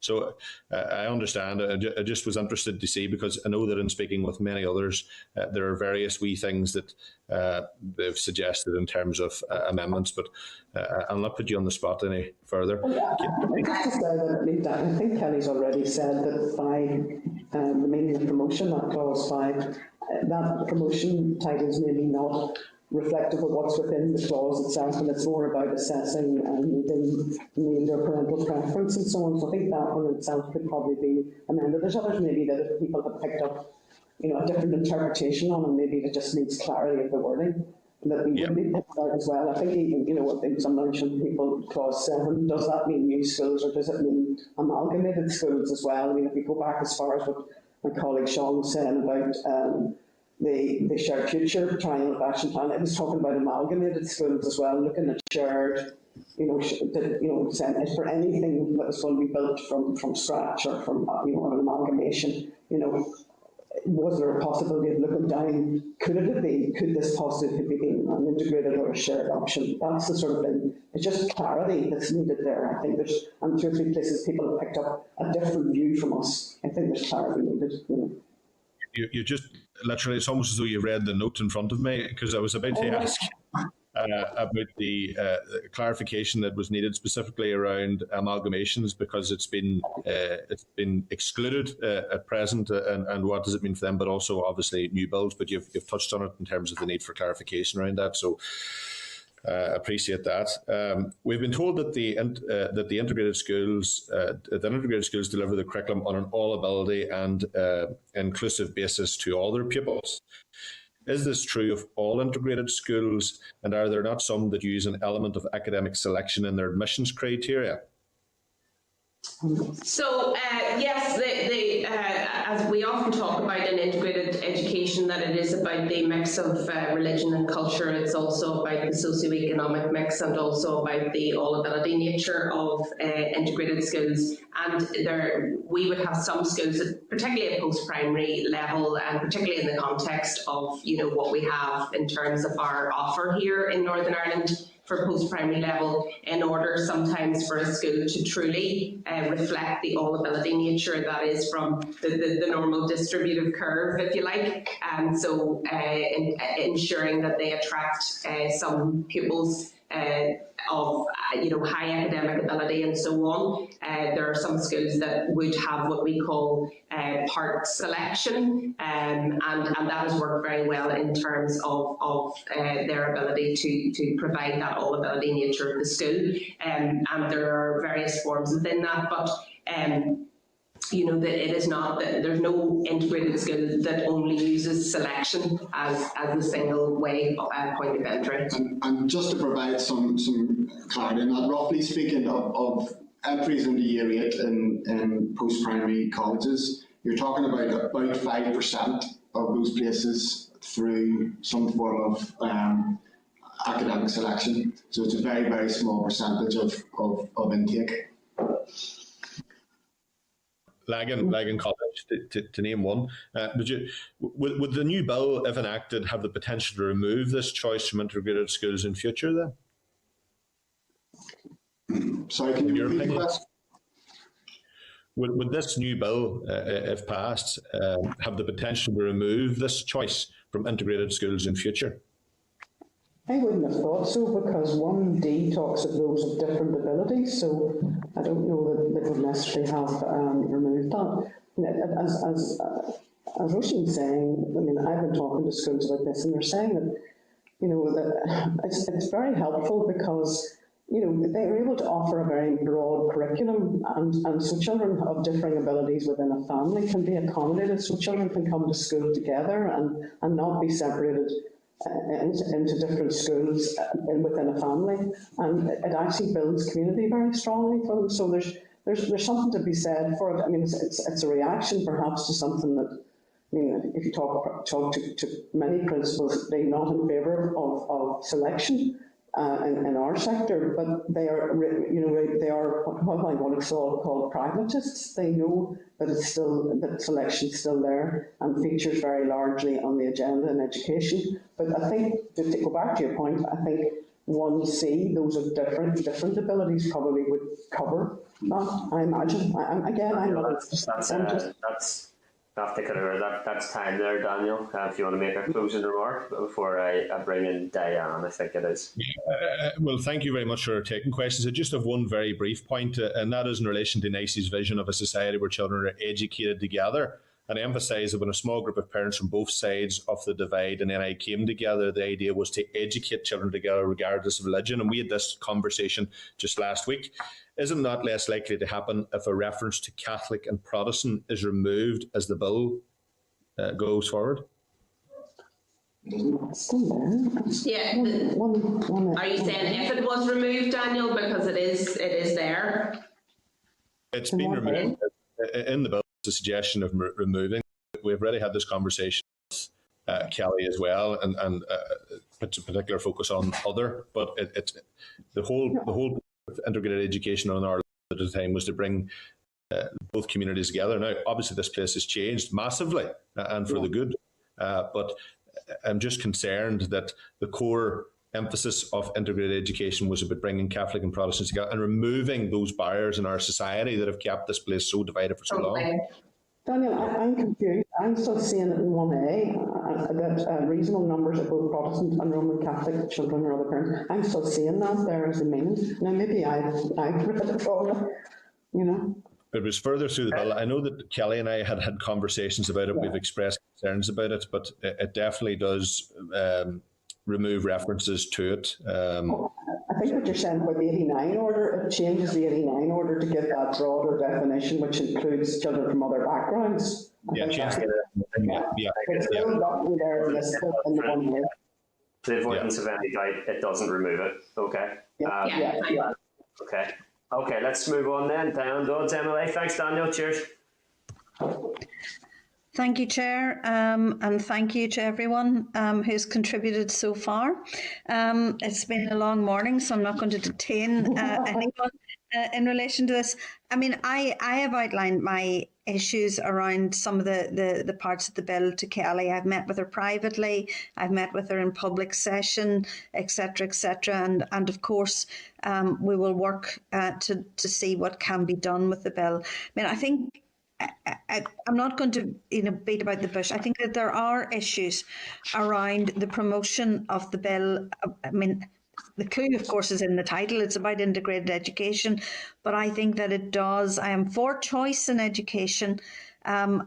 As I said before this morning, I was educated at a school where people from both sections of the community were there. My children were educated at the same school. I think that that's really important as we progress in Northern Ireland.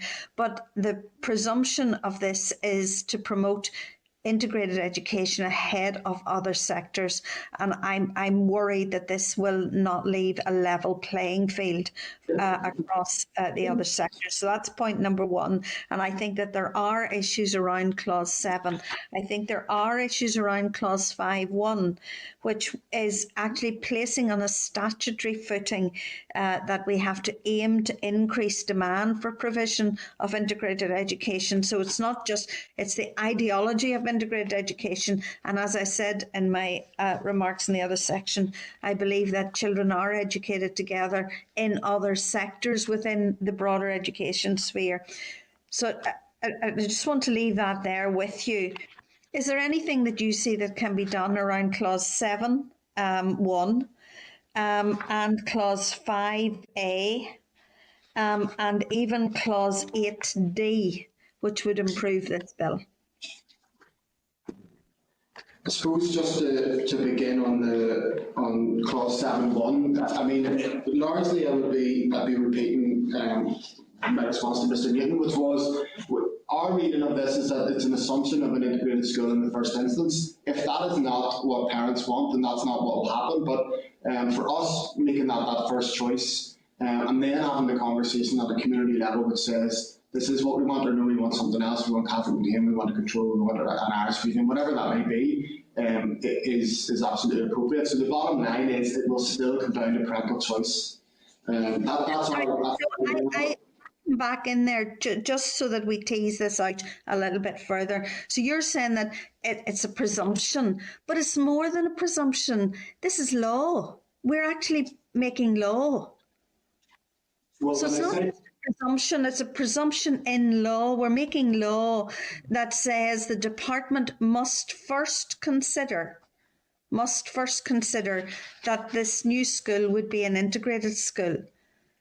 So it places that in law ahead of other sectors in education.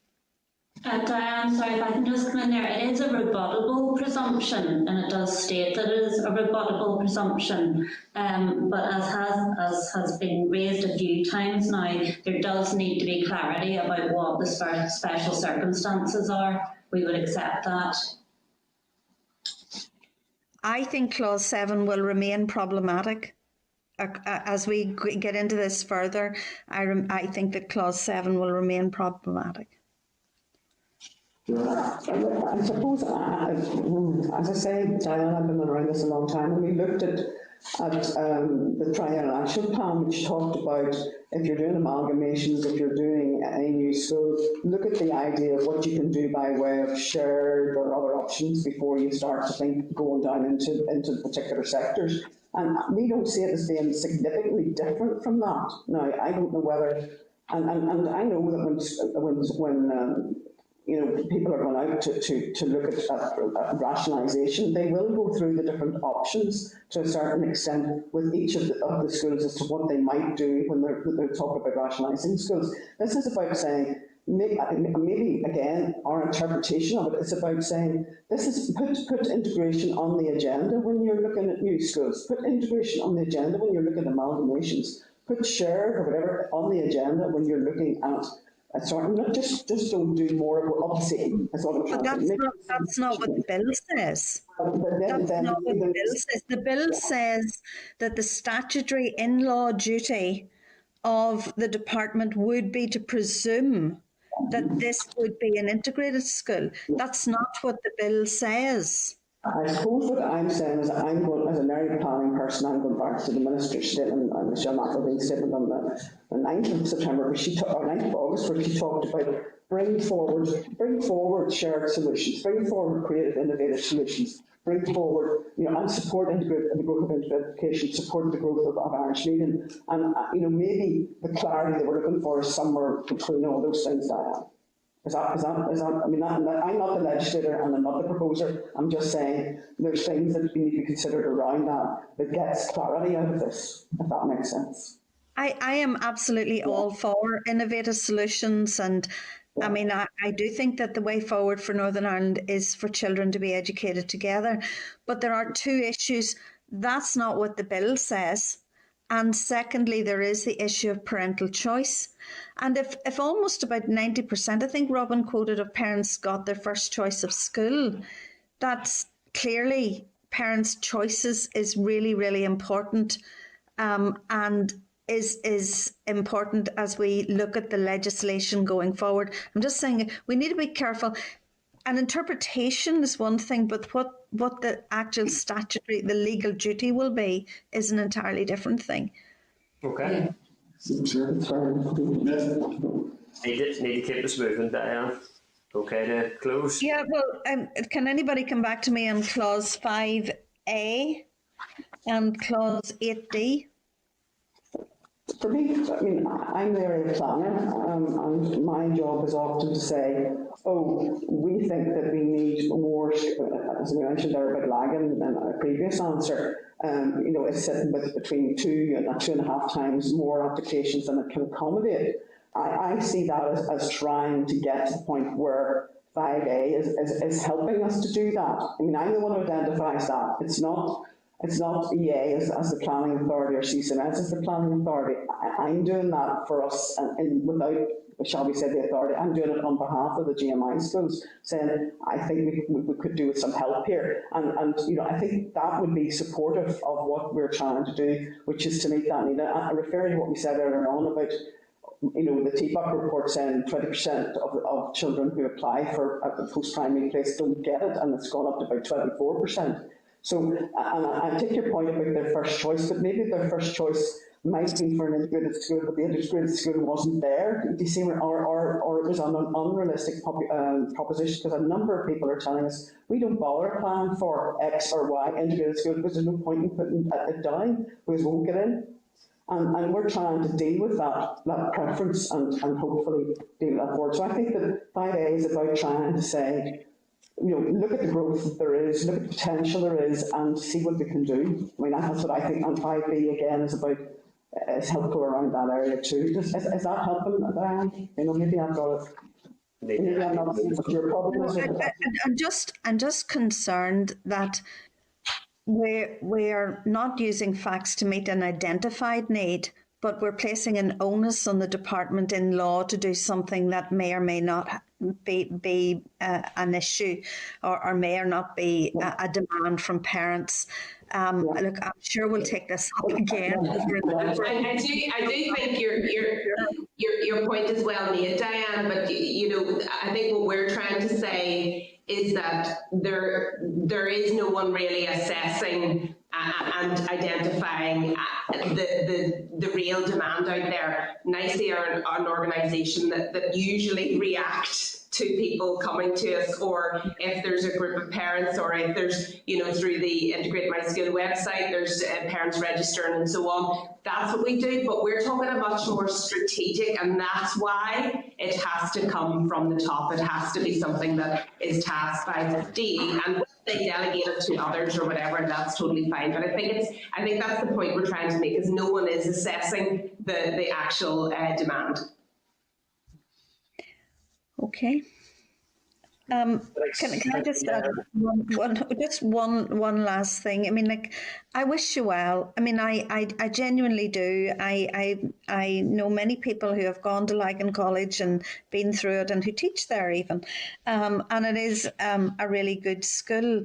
But I'm just, some of 5A and B, I think, which is bigger picture stuff, could be dealt with in the review of education, and probably sits more appropriately in the review of education. Okay, thanks, Diane. Thank you. Can I bring in Nicola Brogan, MLA, please? Thanks. Thanks, Chair, and hello everybody. It's nice to see you all here today. I suppose just following on from Diane's question there, and from my discussions with Kellie Armstrong earlier, I think Clause 7 is going to be problematic. I think every MLA has raised it here today. And I suppose maybe it's just about opening that discussion about exactly what it means. Kellie did say that in her interpretation now of a new school is literally just a new school, not amalgamations. But that needs to be clarified and stated clearly. As Diane said there, this is law, so we need to be very careful with. It's our job to scrutinise this, because if it's going to become law, we need to make sure that it's we've seen the detail and we understand the detail and we know the implications of it. So on that same thread, can you as an organisation give me any idea of what you think special circumstances should be when a new school isn't presumed to be an integrated school? So in the bill there, we've got 2 examples of what isn't to be accepted as special circumstance, but can you tell me what you think should be accepted as special circumstances? I mean, I think first and foremost, parental choice in a community, in an area, would be the main area. So if people in a community, parents in the community, are saying this is what we want, and bring it, if they're saying it's not what we want and we want something else, that's fine. So for us, that's the kind of paramountcy. Special schools, possibly special supervision. Yeah, and of course special schools which have a different criteria for entry altogether would also be another. I think it's probably important to say, Nicola, that we are in a context of rationalisation of the schools estate. We know that there are too many schools, so. And I know somebody said earlier, but we're having to future-proof this and think about the future. And if there's an increase in numbers, then perhaps we'll need more brand new schools. But at the minute, we're not talking about, you know, there are schools that exist at the minute. This is not going to impact on them. This is only future-proofing. This is looking at, you know, in the future, what does the community want, or what does, you know, the geographical area? And this is all part of the area planning conversations, and it will be, you know, that there are a range of options. And I guess rather than at the minute, because at the minute to bring forward a new integrated school, we have to have, you know, we have to make the point and the case for wanting a new integrated school. This would turn it slightly on its head, as Kellie said earlier, that you would have to, if you wanted a different type of school, then you'd have to bring forward the case for change for that. And so it's a slightly different emphasis, but this in no way would negate parental preference, as Sean said. It's up to the community, the type of education, but it is for brand new schools in the future. Well, again, I think we need even clarity around what special circumstances are. They're good examples, but we need to have that there actually defined.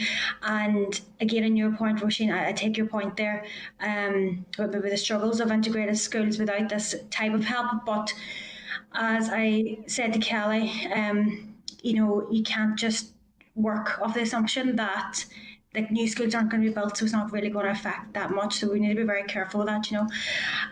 The other point I want to bring up, it's already been discussed at length too, is about the promotion of integrated education and that statutory duty on the department to promote it. First of all, do you understand how other sectors would be concerned by that there? I'm thinking specifically, it's just been mentioned this morning again about the Irish medium sector. And then do you agree that Kellie has actually, in the last briefing there, she had said, you know, she'd be willing to change the wording. Lorna, you've mentioned it in this briefing as well, changing the wording from promotion. So would you be happy with, would NICIE be happy with changing that word from promote? I think we'd obviously have to look at what it might be to get closest to the meaning, really. I think that's maybe the issue. That I mean, to me, it's more about assessing parental preference and meeting parental preference. The two clauses, or two sub-clauses, are more about that. Now, I mean, I'm no legislator, but that's where I think maybe the confusion has come. That promote, generally for some people, means something about you know, I don't know, marketing or something like that, whereas this is more about saying, well, what do people want and how can we meet it? To me, you know. My understanding that it is elevated above all other sectors, though, which is beyond marketing or advertising, do you know what I mean?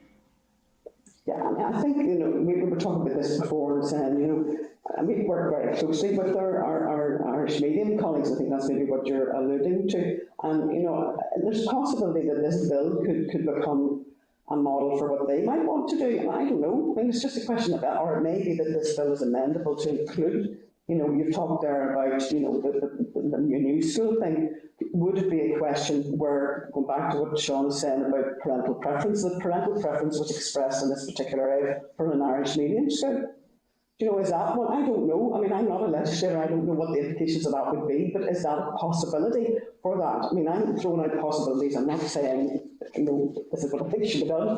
The other thing is, I don't know if you're aware, we also were working with, you know, and have tried to go this for an integrated Irish medium sector. It's not the be-all and end-all and never work everywhere, but it's what we were trying to say, and I think that's what also the Minister was trying to say, Michelle McAteer was saying, that let's look about new ideas here, because we've been trying to rationalise the provision and by rationalise the provision, giving children better opportunities, giving them the best start in life.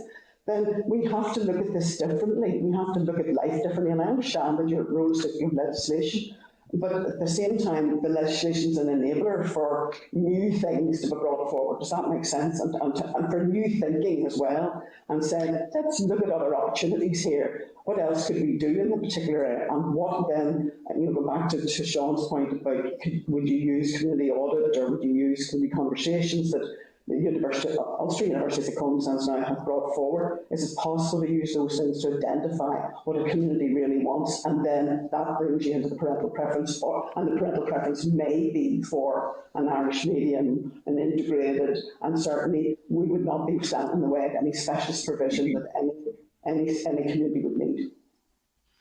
Okay. Lorna, I appreciate your views there, and I understand your point of bringing in everyone's views and opinions and coming to a decision together, right? But this is kind of moved beyond that. We have a bill in front of us which you're asking us to support, and I'm asking you, are you willing to make these changes? Because otherwise it's going to be put into legislation the way you're asking us to support it.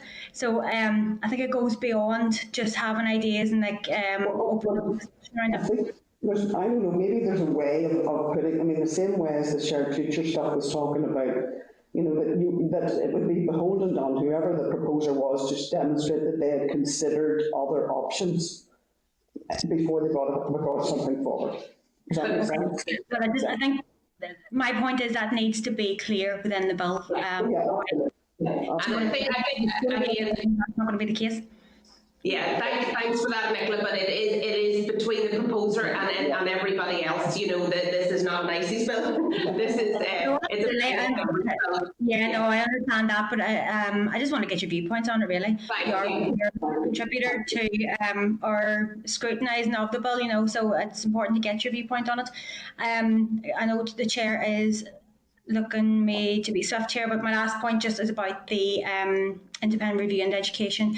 And again, I'm not sure about the timing of the bill right now, if we should be waiting, just because the panel has just been announced, should we be waiting on the findings of that review before making any massive changes like this here. But I'll leave that there. Thanks so much for your time, and thank you, Chair.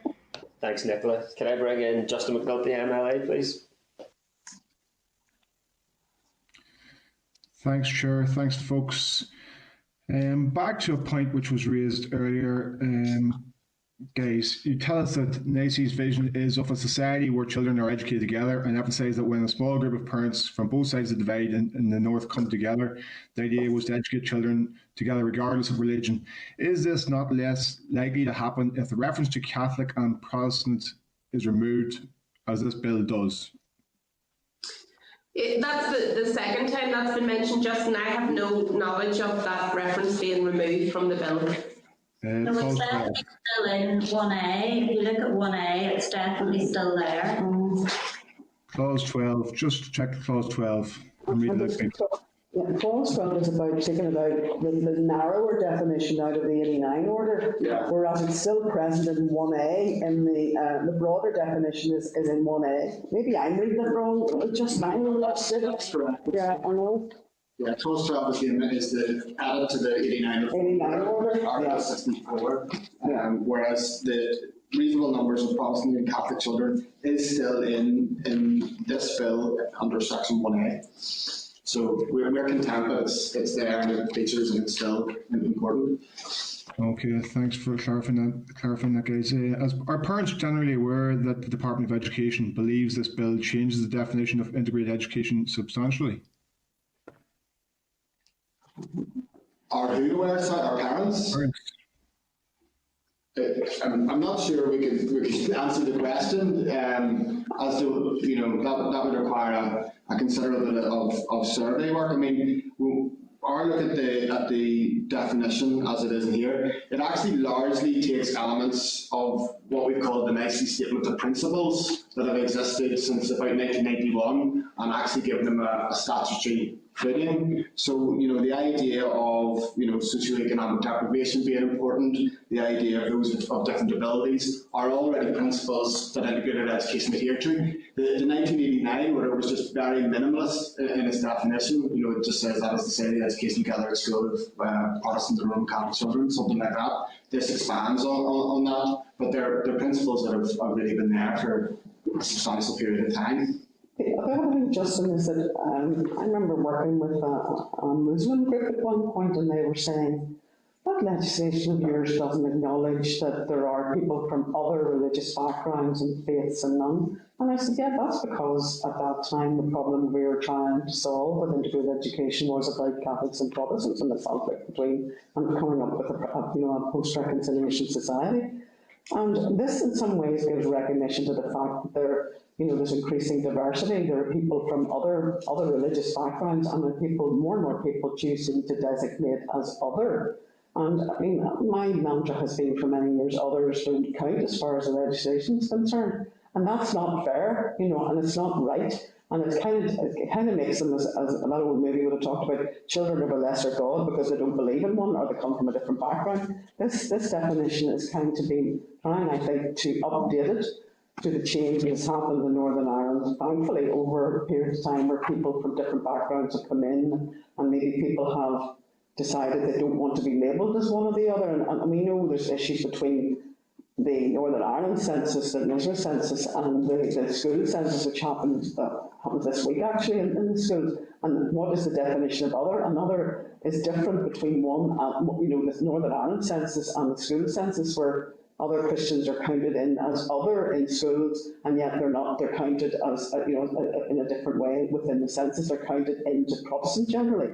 So you're opening something which is, I think Kellie's trying to be more, shall we say, reflective of the changing population within Northern Ireland by broadening it out a bit. But as far as I'm reading it, I hope I'm right, there's nothing there that takes away from the Protestant and Catholic thing, the children, reasonable numbers of Protestant and Catholic. But it is more encompassing because it's taking in the others and none, as we would talked about, as Sean said, about the statement principles. Okay, right. Listen, I'm a big believer in diversity, and I think our society is enriched through greater diversity. It's clear that there are geographical areas where significant numbers of children do not get into the integrated school of their first choice, and this is particularly true in the post-primary sector. Do you have any data on how many of these children subsequently do not get into an integrated school at all? Yeah, it's actually quite hard to follow, but I have been following it for Lagan, and yes, we have data about where the children sent from Lagan, who applied to Lagan, ended up, and that might not have been their first or second, but about 40% of them go on to achieve places within other integrated schools. And don't quote me on the numbers, but it's around about that number. But the problem with that is, those schools that they were trying to get into are also oversubscribed.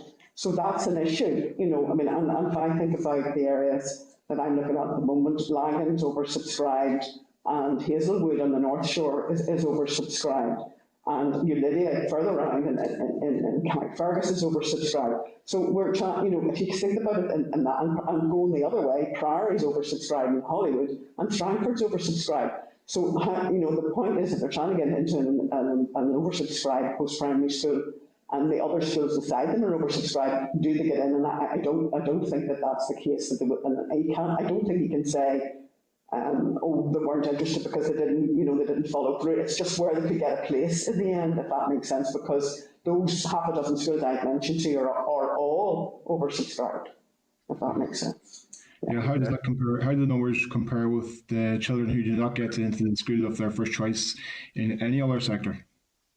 Oh gosh, I wouldn't know. I need to go into that in a big way, Justin, to find that one out. It's a tricky thing. It's actually quite hard to follow through because you're following through individual children, and obviously, the sharing. No one shares that sort of data about individual children. We then have to go back and try and get what would be a cumulative thing rather than an individual thing. It's quite a tricky thing to follow, Liz. Where has Donegal gone?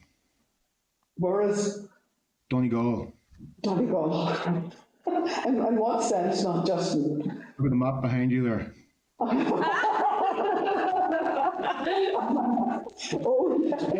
particular reason why Donegal has been cut out? Oh, well done. That's our challenge for today. Well done. Any particular reason why Donegal has been cut out? Brilliant, well spotted. Well spotted indeed. On a serious note, is there any particular reason why Donegal has been cut out? No, I think there was something else there. It was a fire safety notice or something like that there. I think that's what it was. Given that we haven't been in the office, Justine, for about 18 months, it's all been forgotten about it. There were cobwebs as we were walking in. Just keeping me going with cream buns. For goodness sake, I was standing there as it was one who was going to be able to get into the suit this morning, never mind anything else. Well, I'm going to lead a campaign to bring back Donegal. Reinstated.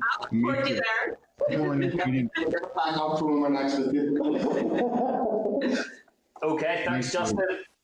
Harry Harvey, MLA, please. Thanks. Thank you, Chair. Appreciate it, and thank you, Roisin and team. I want to go back to basics here, if you don't mind. And I'm just wondering, we talked about growth, and this past 40 years, 68 schools. And I'm just wondering, how do you, will you use a word, target an area? Or do you sense the need in a certain area? Does it come from parental requests, area plan, or political recommendations? I'm just wondering how the seed is actually sown. Thank you. Go ahead, Lorna. Yeah, just Harry, rather. I'm a dairy planner, as they would say, and my job over 20 odd years has been to lift the phone when somebody said, "Do you know that only siblings got into Lockview this year?" And that was the start of millennium. So it came from a parental inquiry in that case.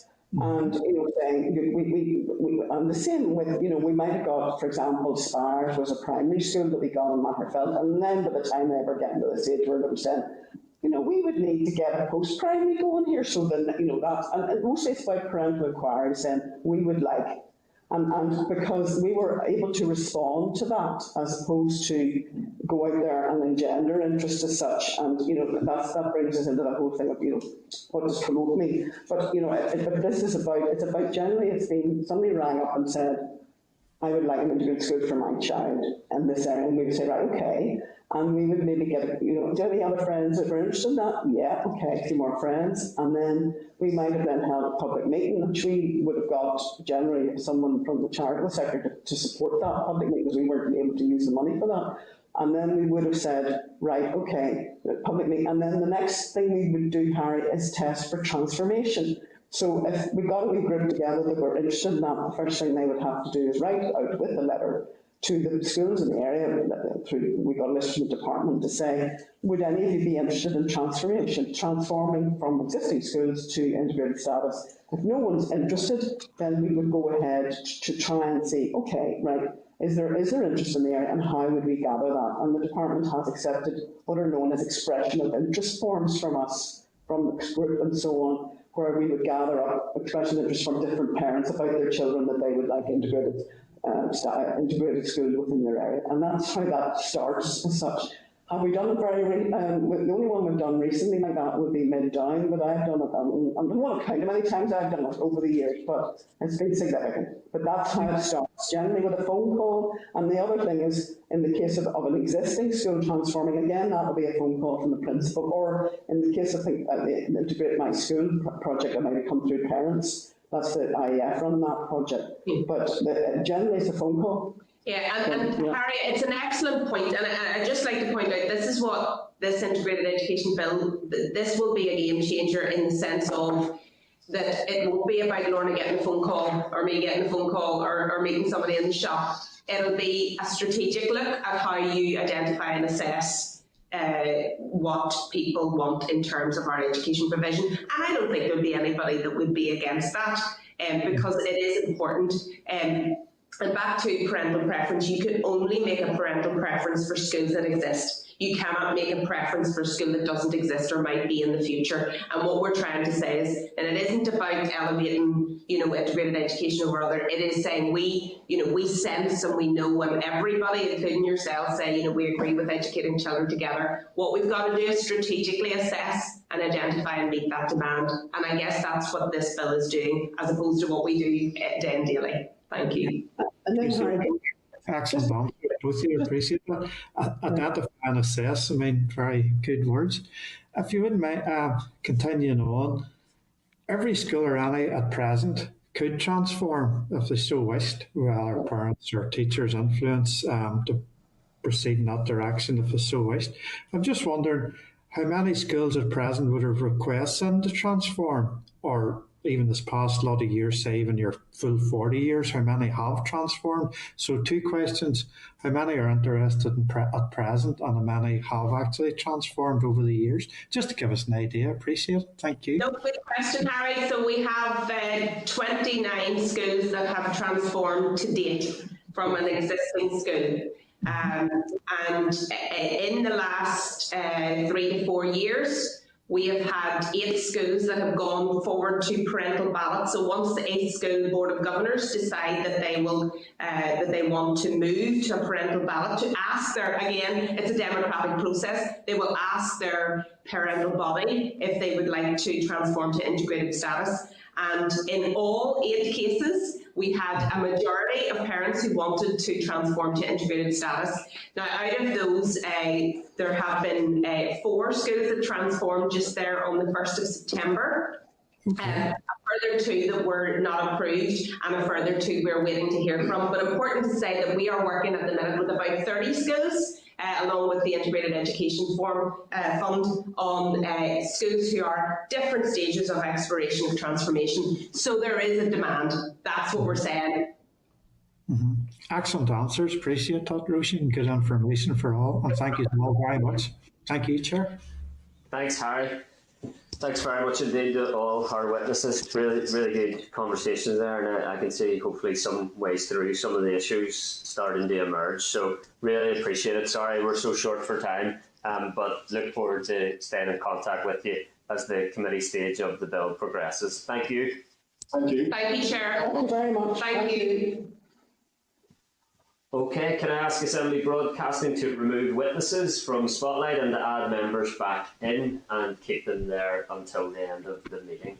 Clark, do you have any actions we need to note, or is it safe to move to correspondence? I think it's safe to move to correspondence, Chair.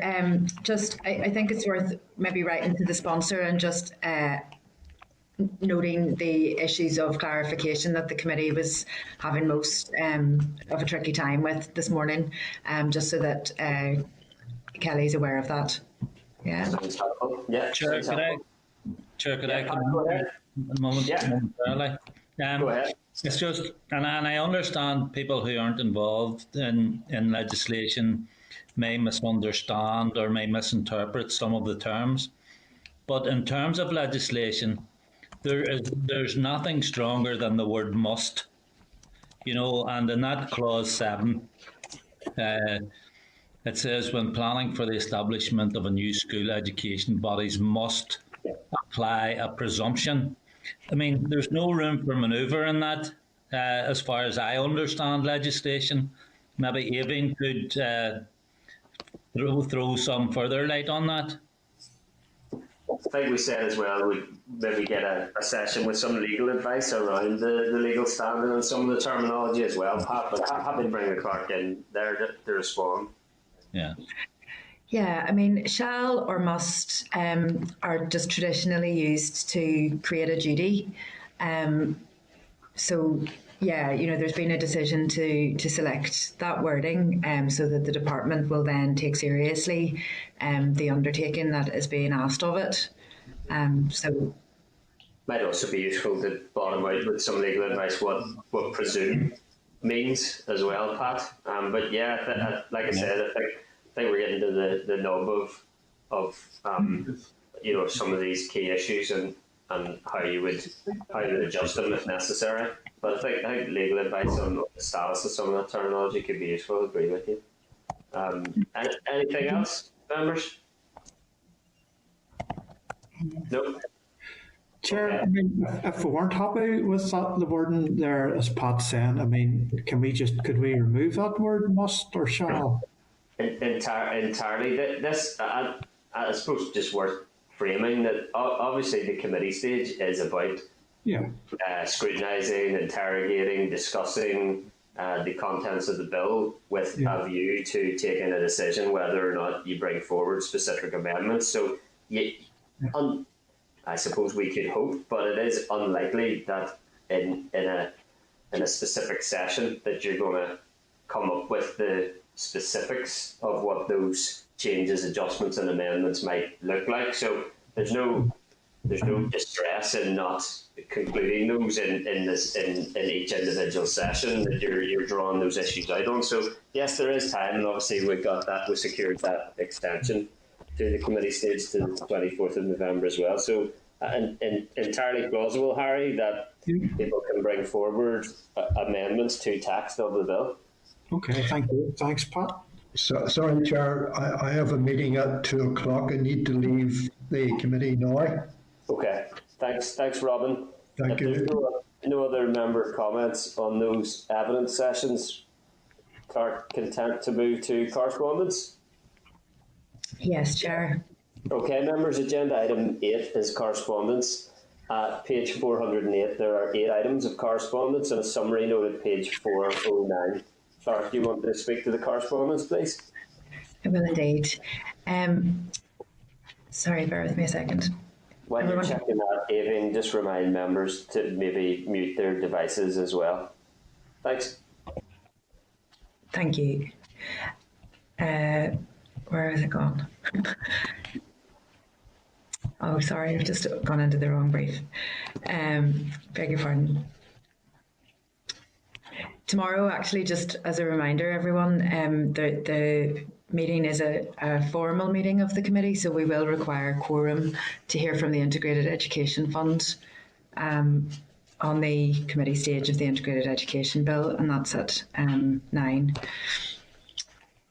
So, correspondence. Just on that, Chair, in advance, and Claire, I will be unable to attend that meeting tomorrow. Just doesn't work for me, unfortunately. Okay. Thank you, Daniel. Okay. Sorry, Aileen, could I come in there as well to offer apologies? I have an appointment in the morning, so I won't be able to be there either. Sorry. And Chair, and Aileen, as well, I have DAERA committee, so it'll be impossible. Okay, thank you. Thank you, Henry. Okay. Members, in the correspondence, you're on page 408, we've got 8 items, and there's a summary note at page 409.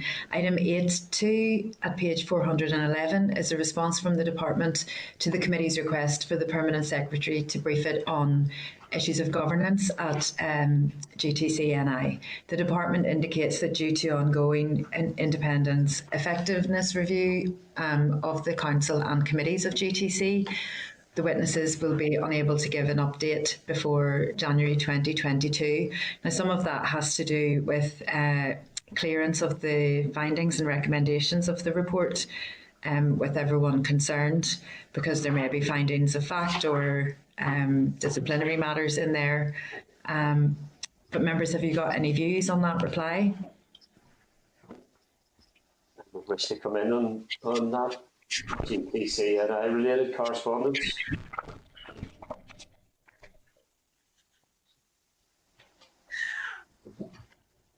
Aileen, when does the independent effectiveness review close?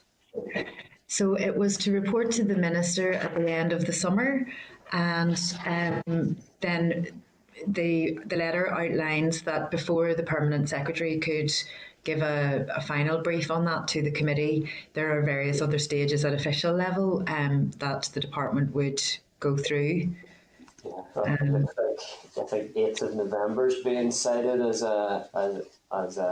unlikely to receive a final draft report for consideration and acceptance prior to the 8th of November. I appreciate the importance of the independent effectiveness review to updates.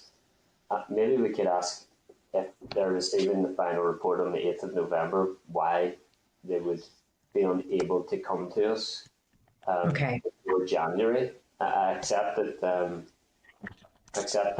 they maybe can't do much in advance of the 8th of November, but January feels like a stretch. Okay. Thanks, Chair. Thanks.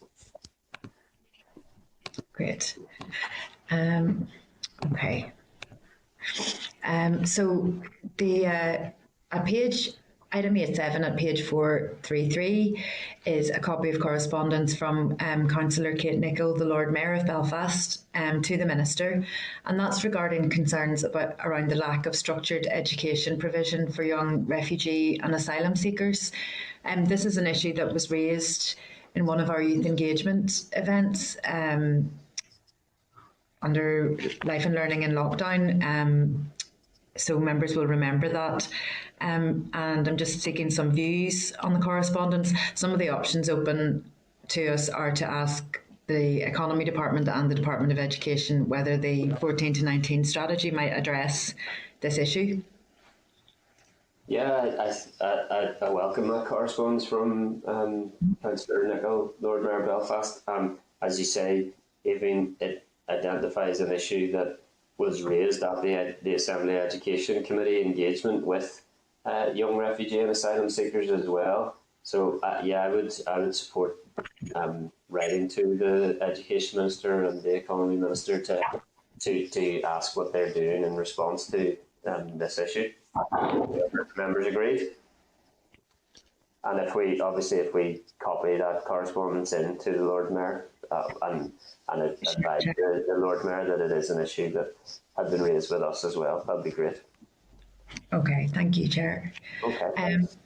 Item 8.9 on page 451 is correspondence from Shield Us regarding concerns about the effect of current COVID-19 guidelines for schools on the clinically extremely vulnerable or CEV pupils. And also then in tabled packs, pursuant to that is a pre-action protocol letter from Shield Us via the Good Law Project, and that's challenging the government's stance on safety arrangements for that category of pupils returning to school.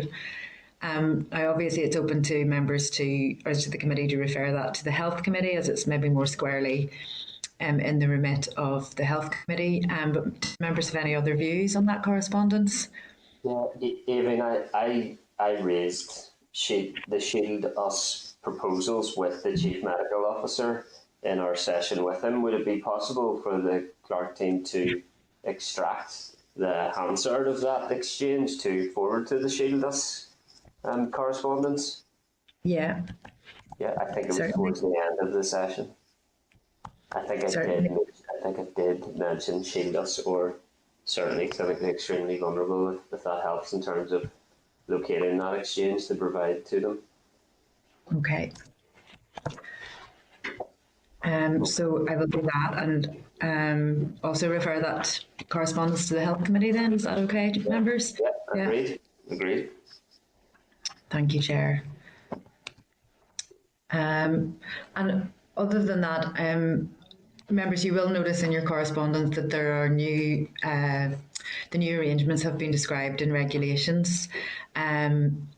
I don't know if members want to check in again with the unions to see how their members are now dealing with those new arrangements. Does that take us into forward work programme maybe, Evelyn? Yeah, agenda item 9, is that okay? You content with the correspondence?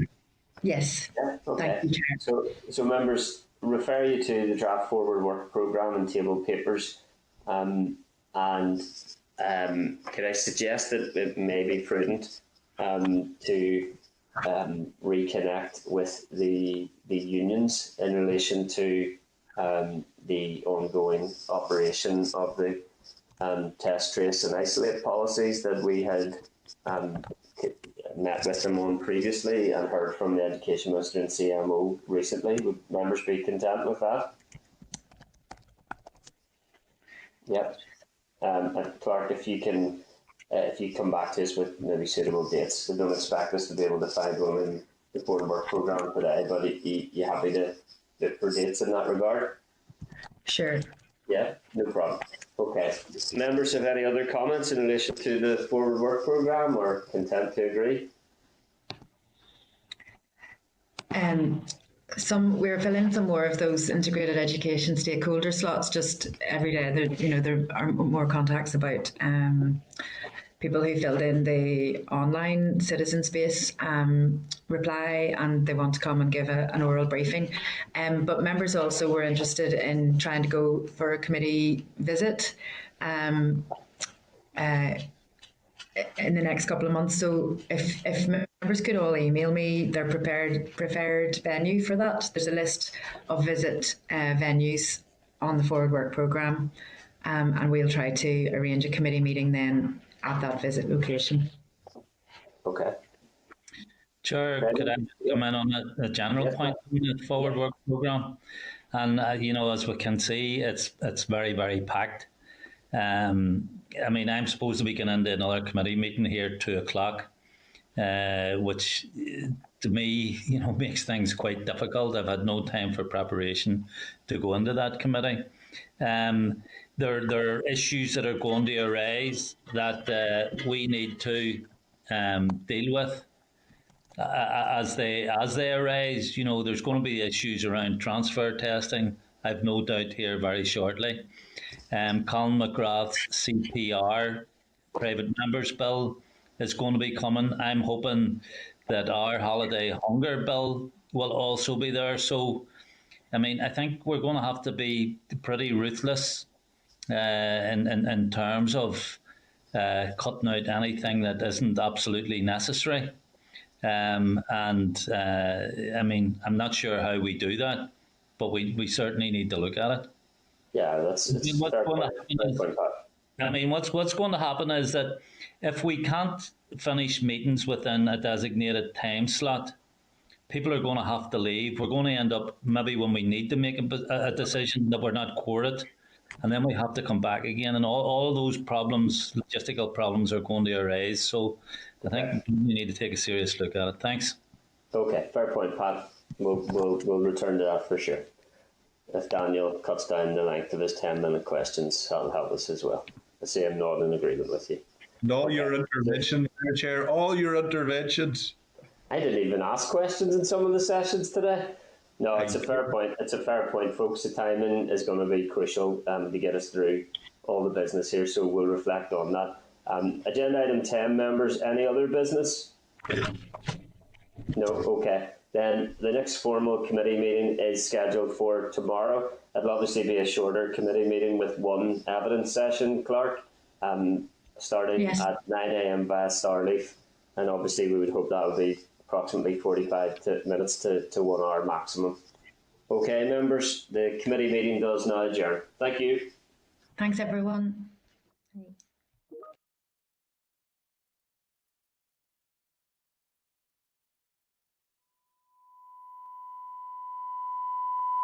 This is the Northern Ireland Assembly Senate Chamber programme sound. This is the Northern Ireland Assembly Senate Chamber programme sound.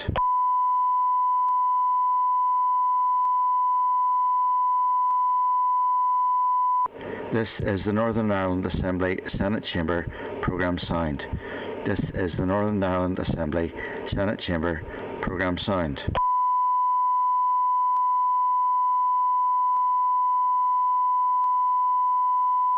This is the Northern Ireland Assembly Senate Chamber programme sound. This is the Northern Ireland Assembly Senate Chamber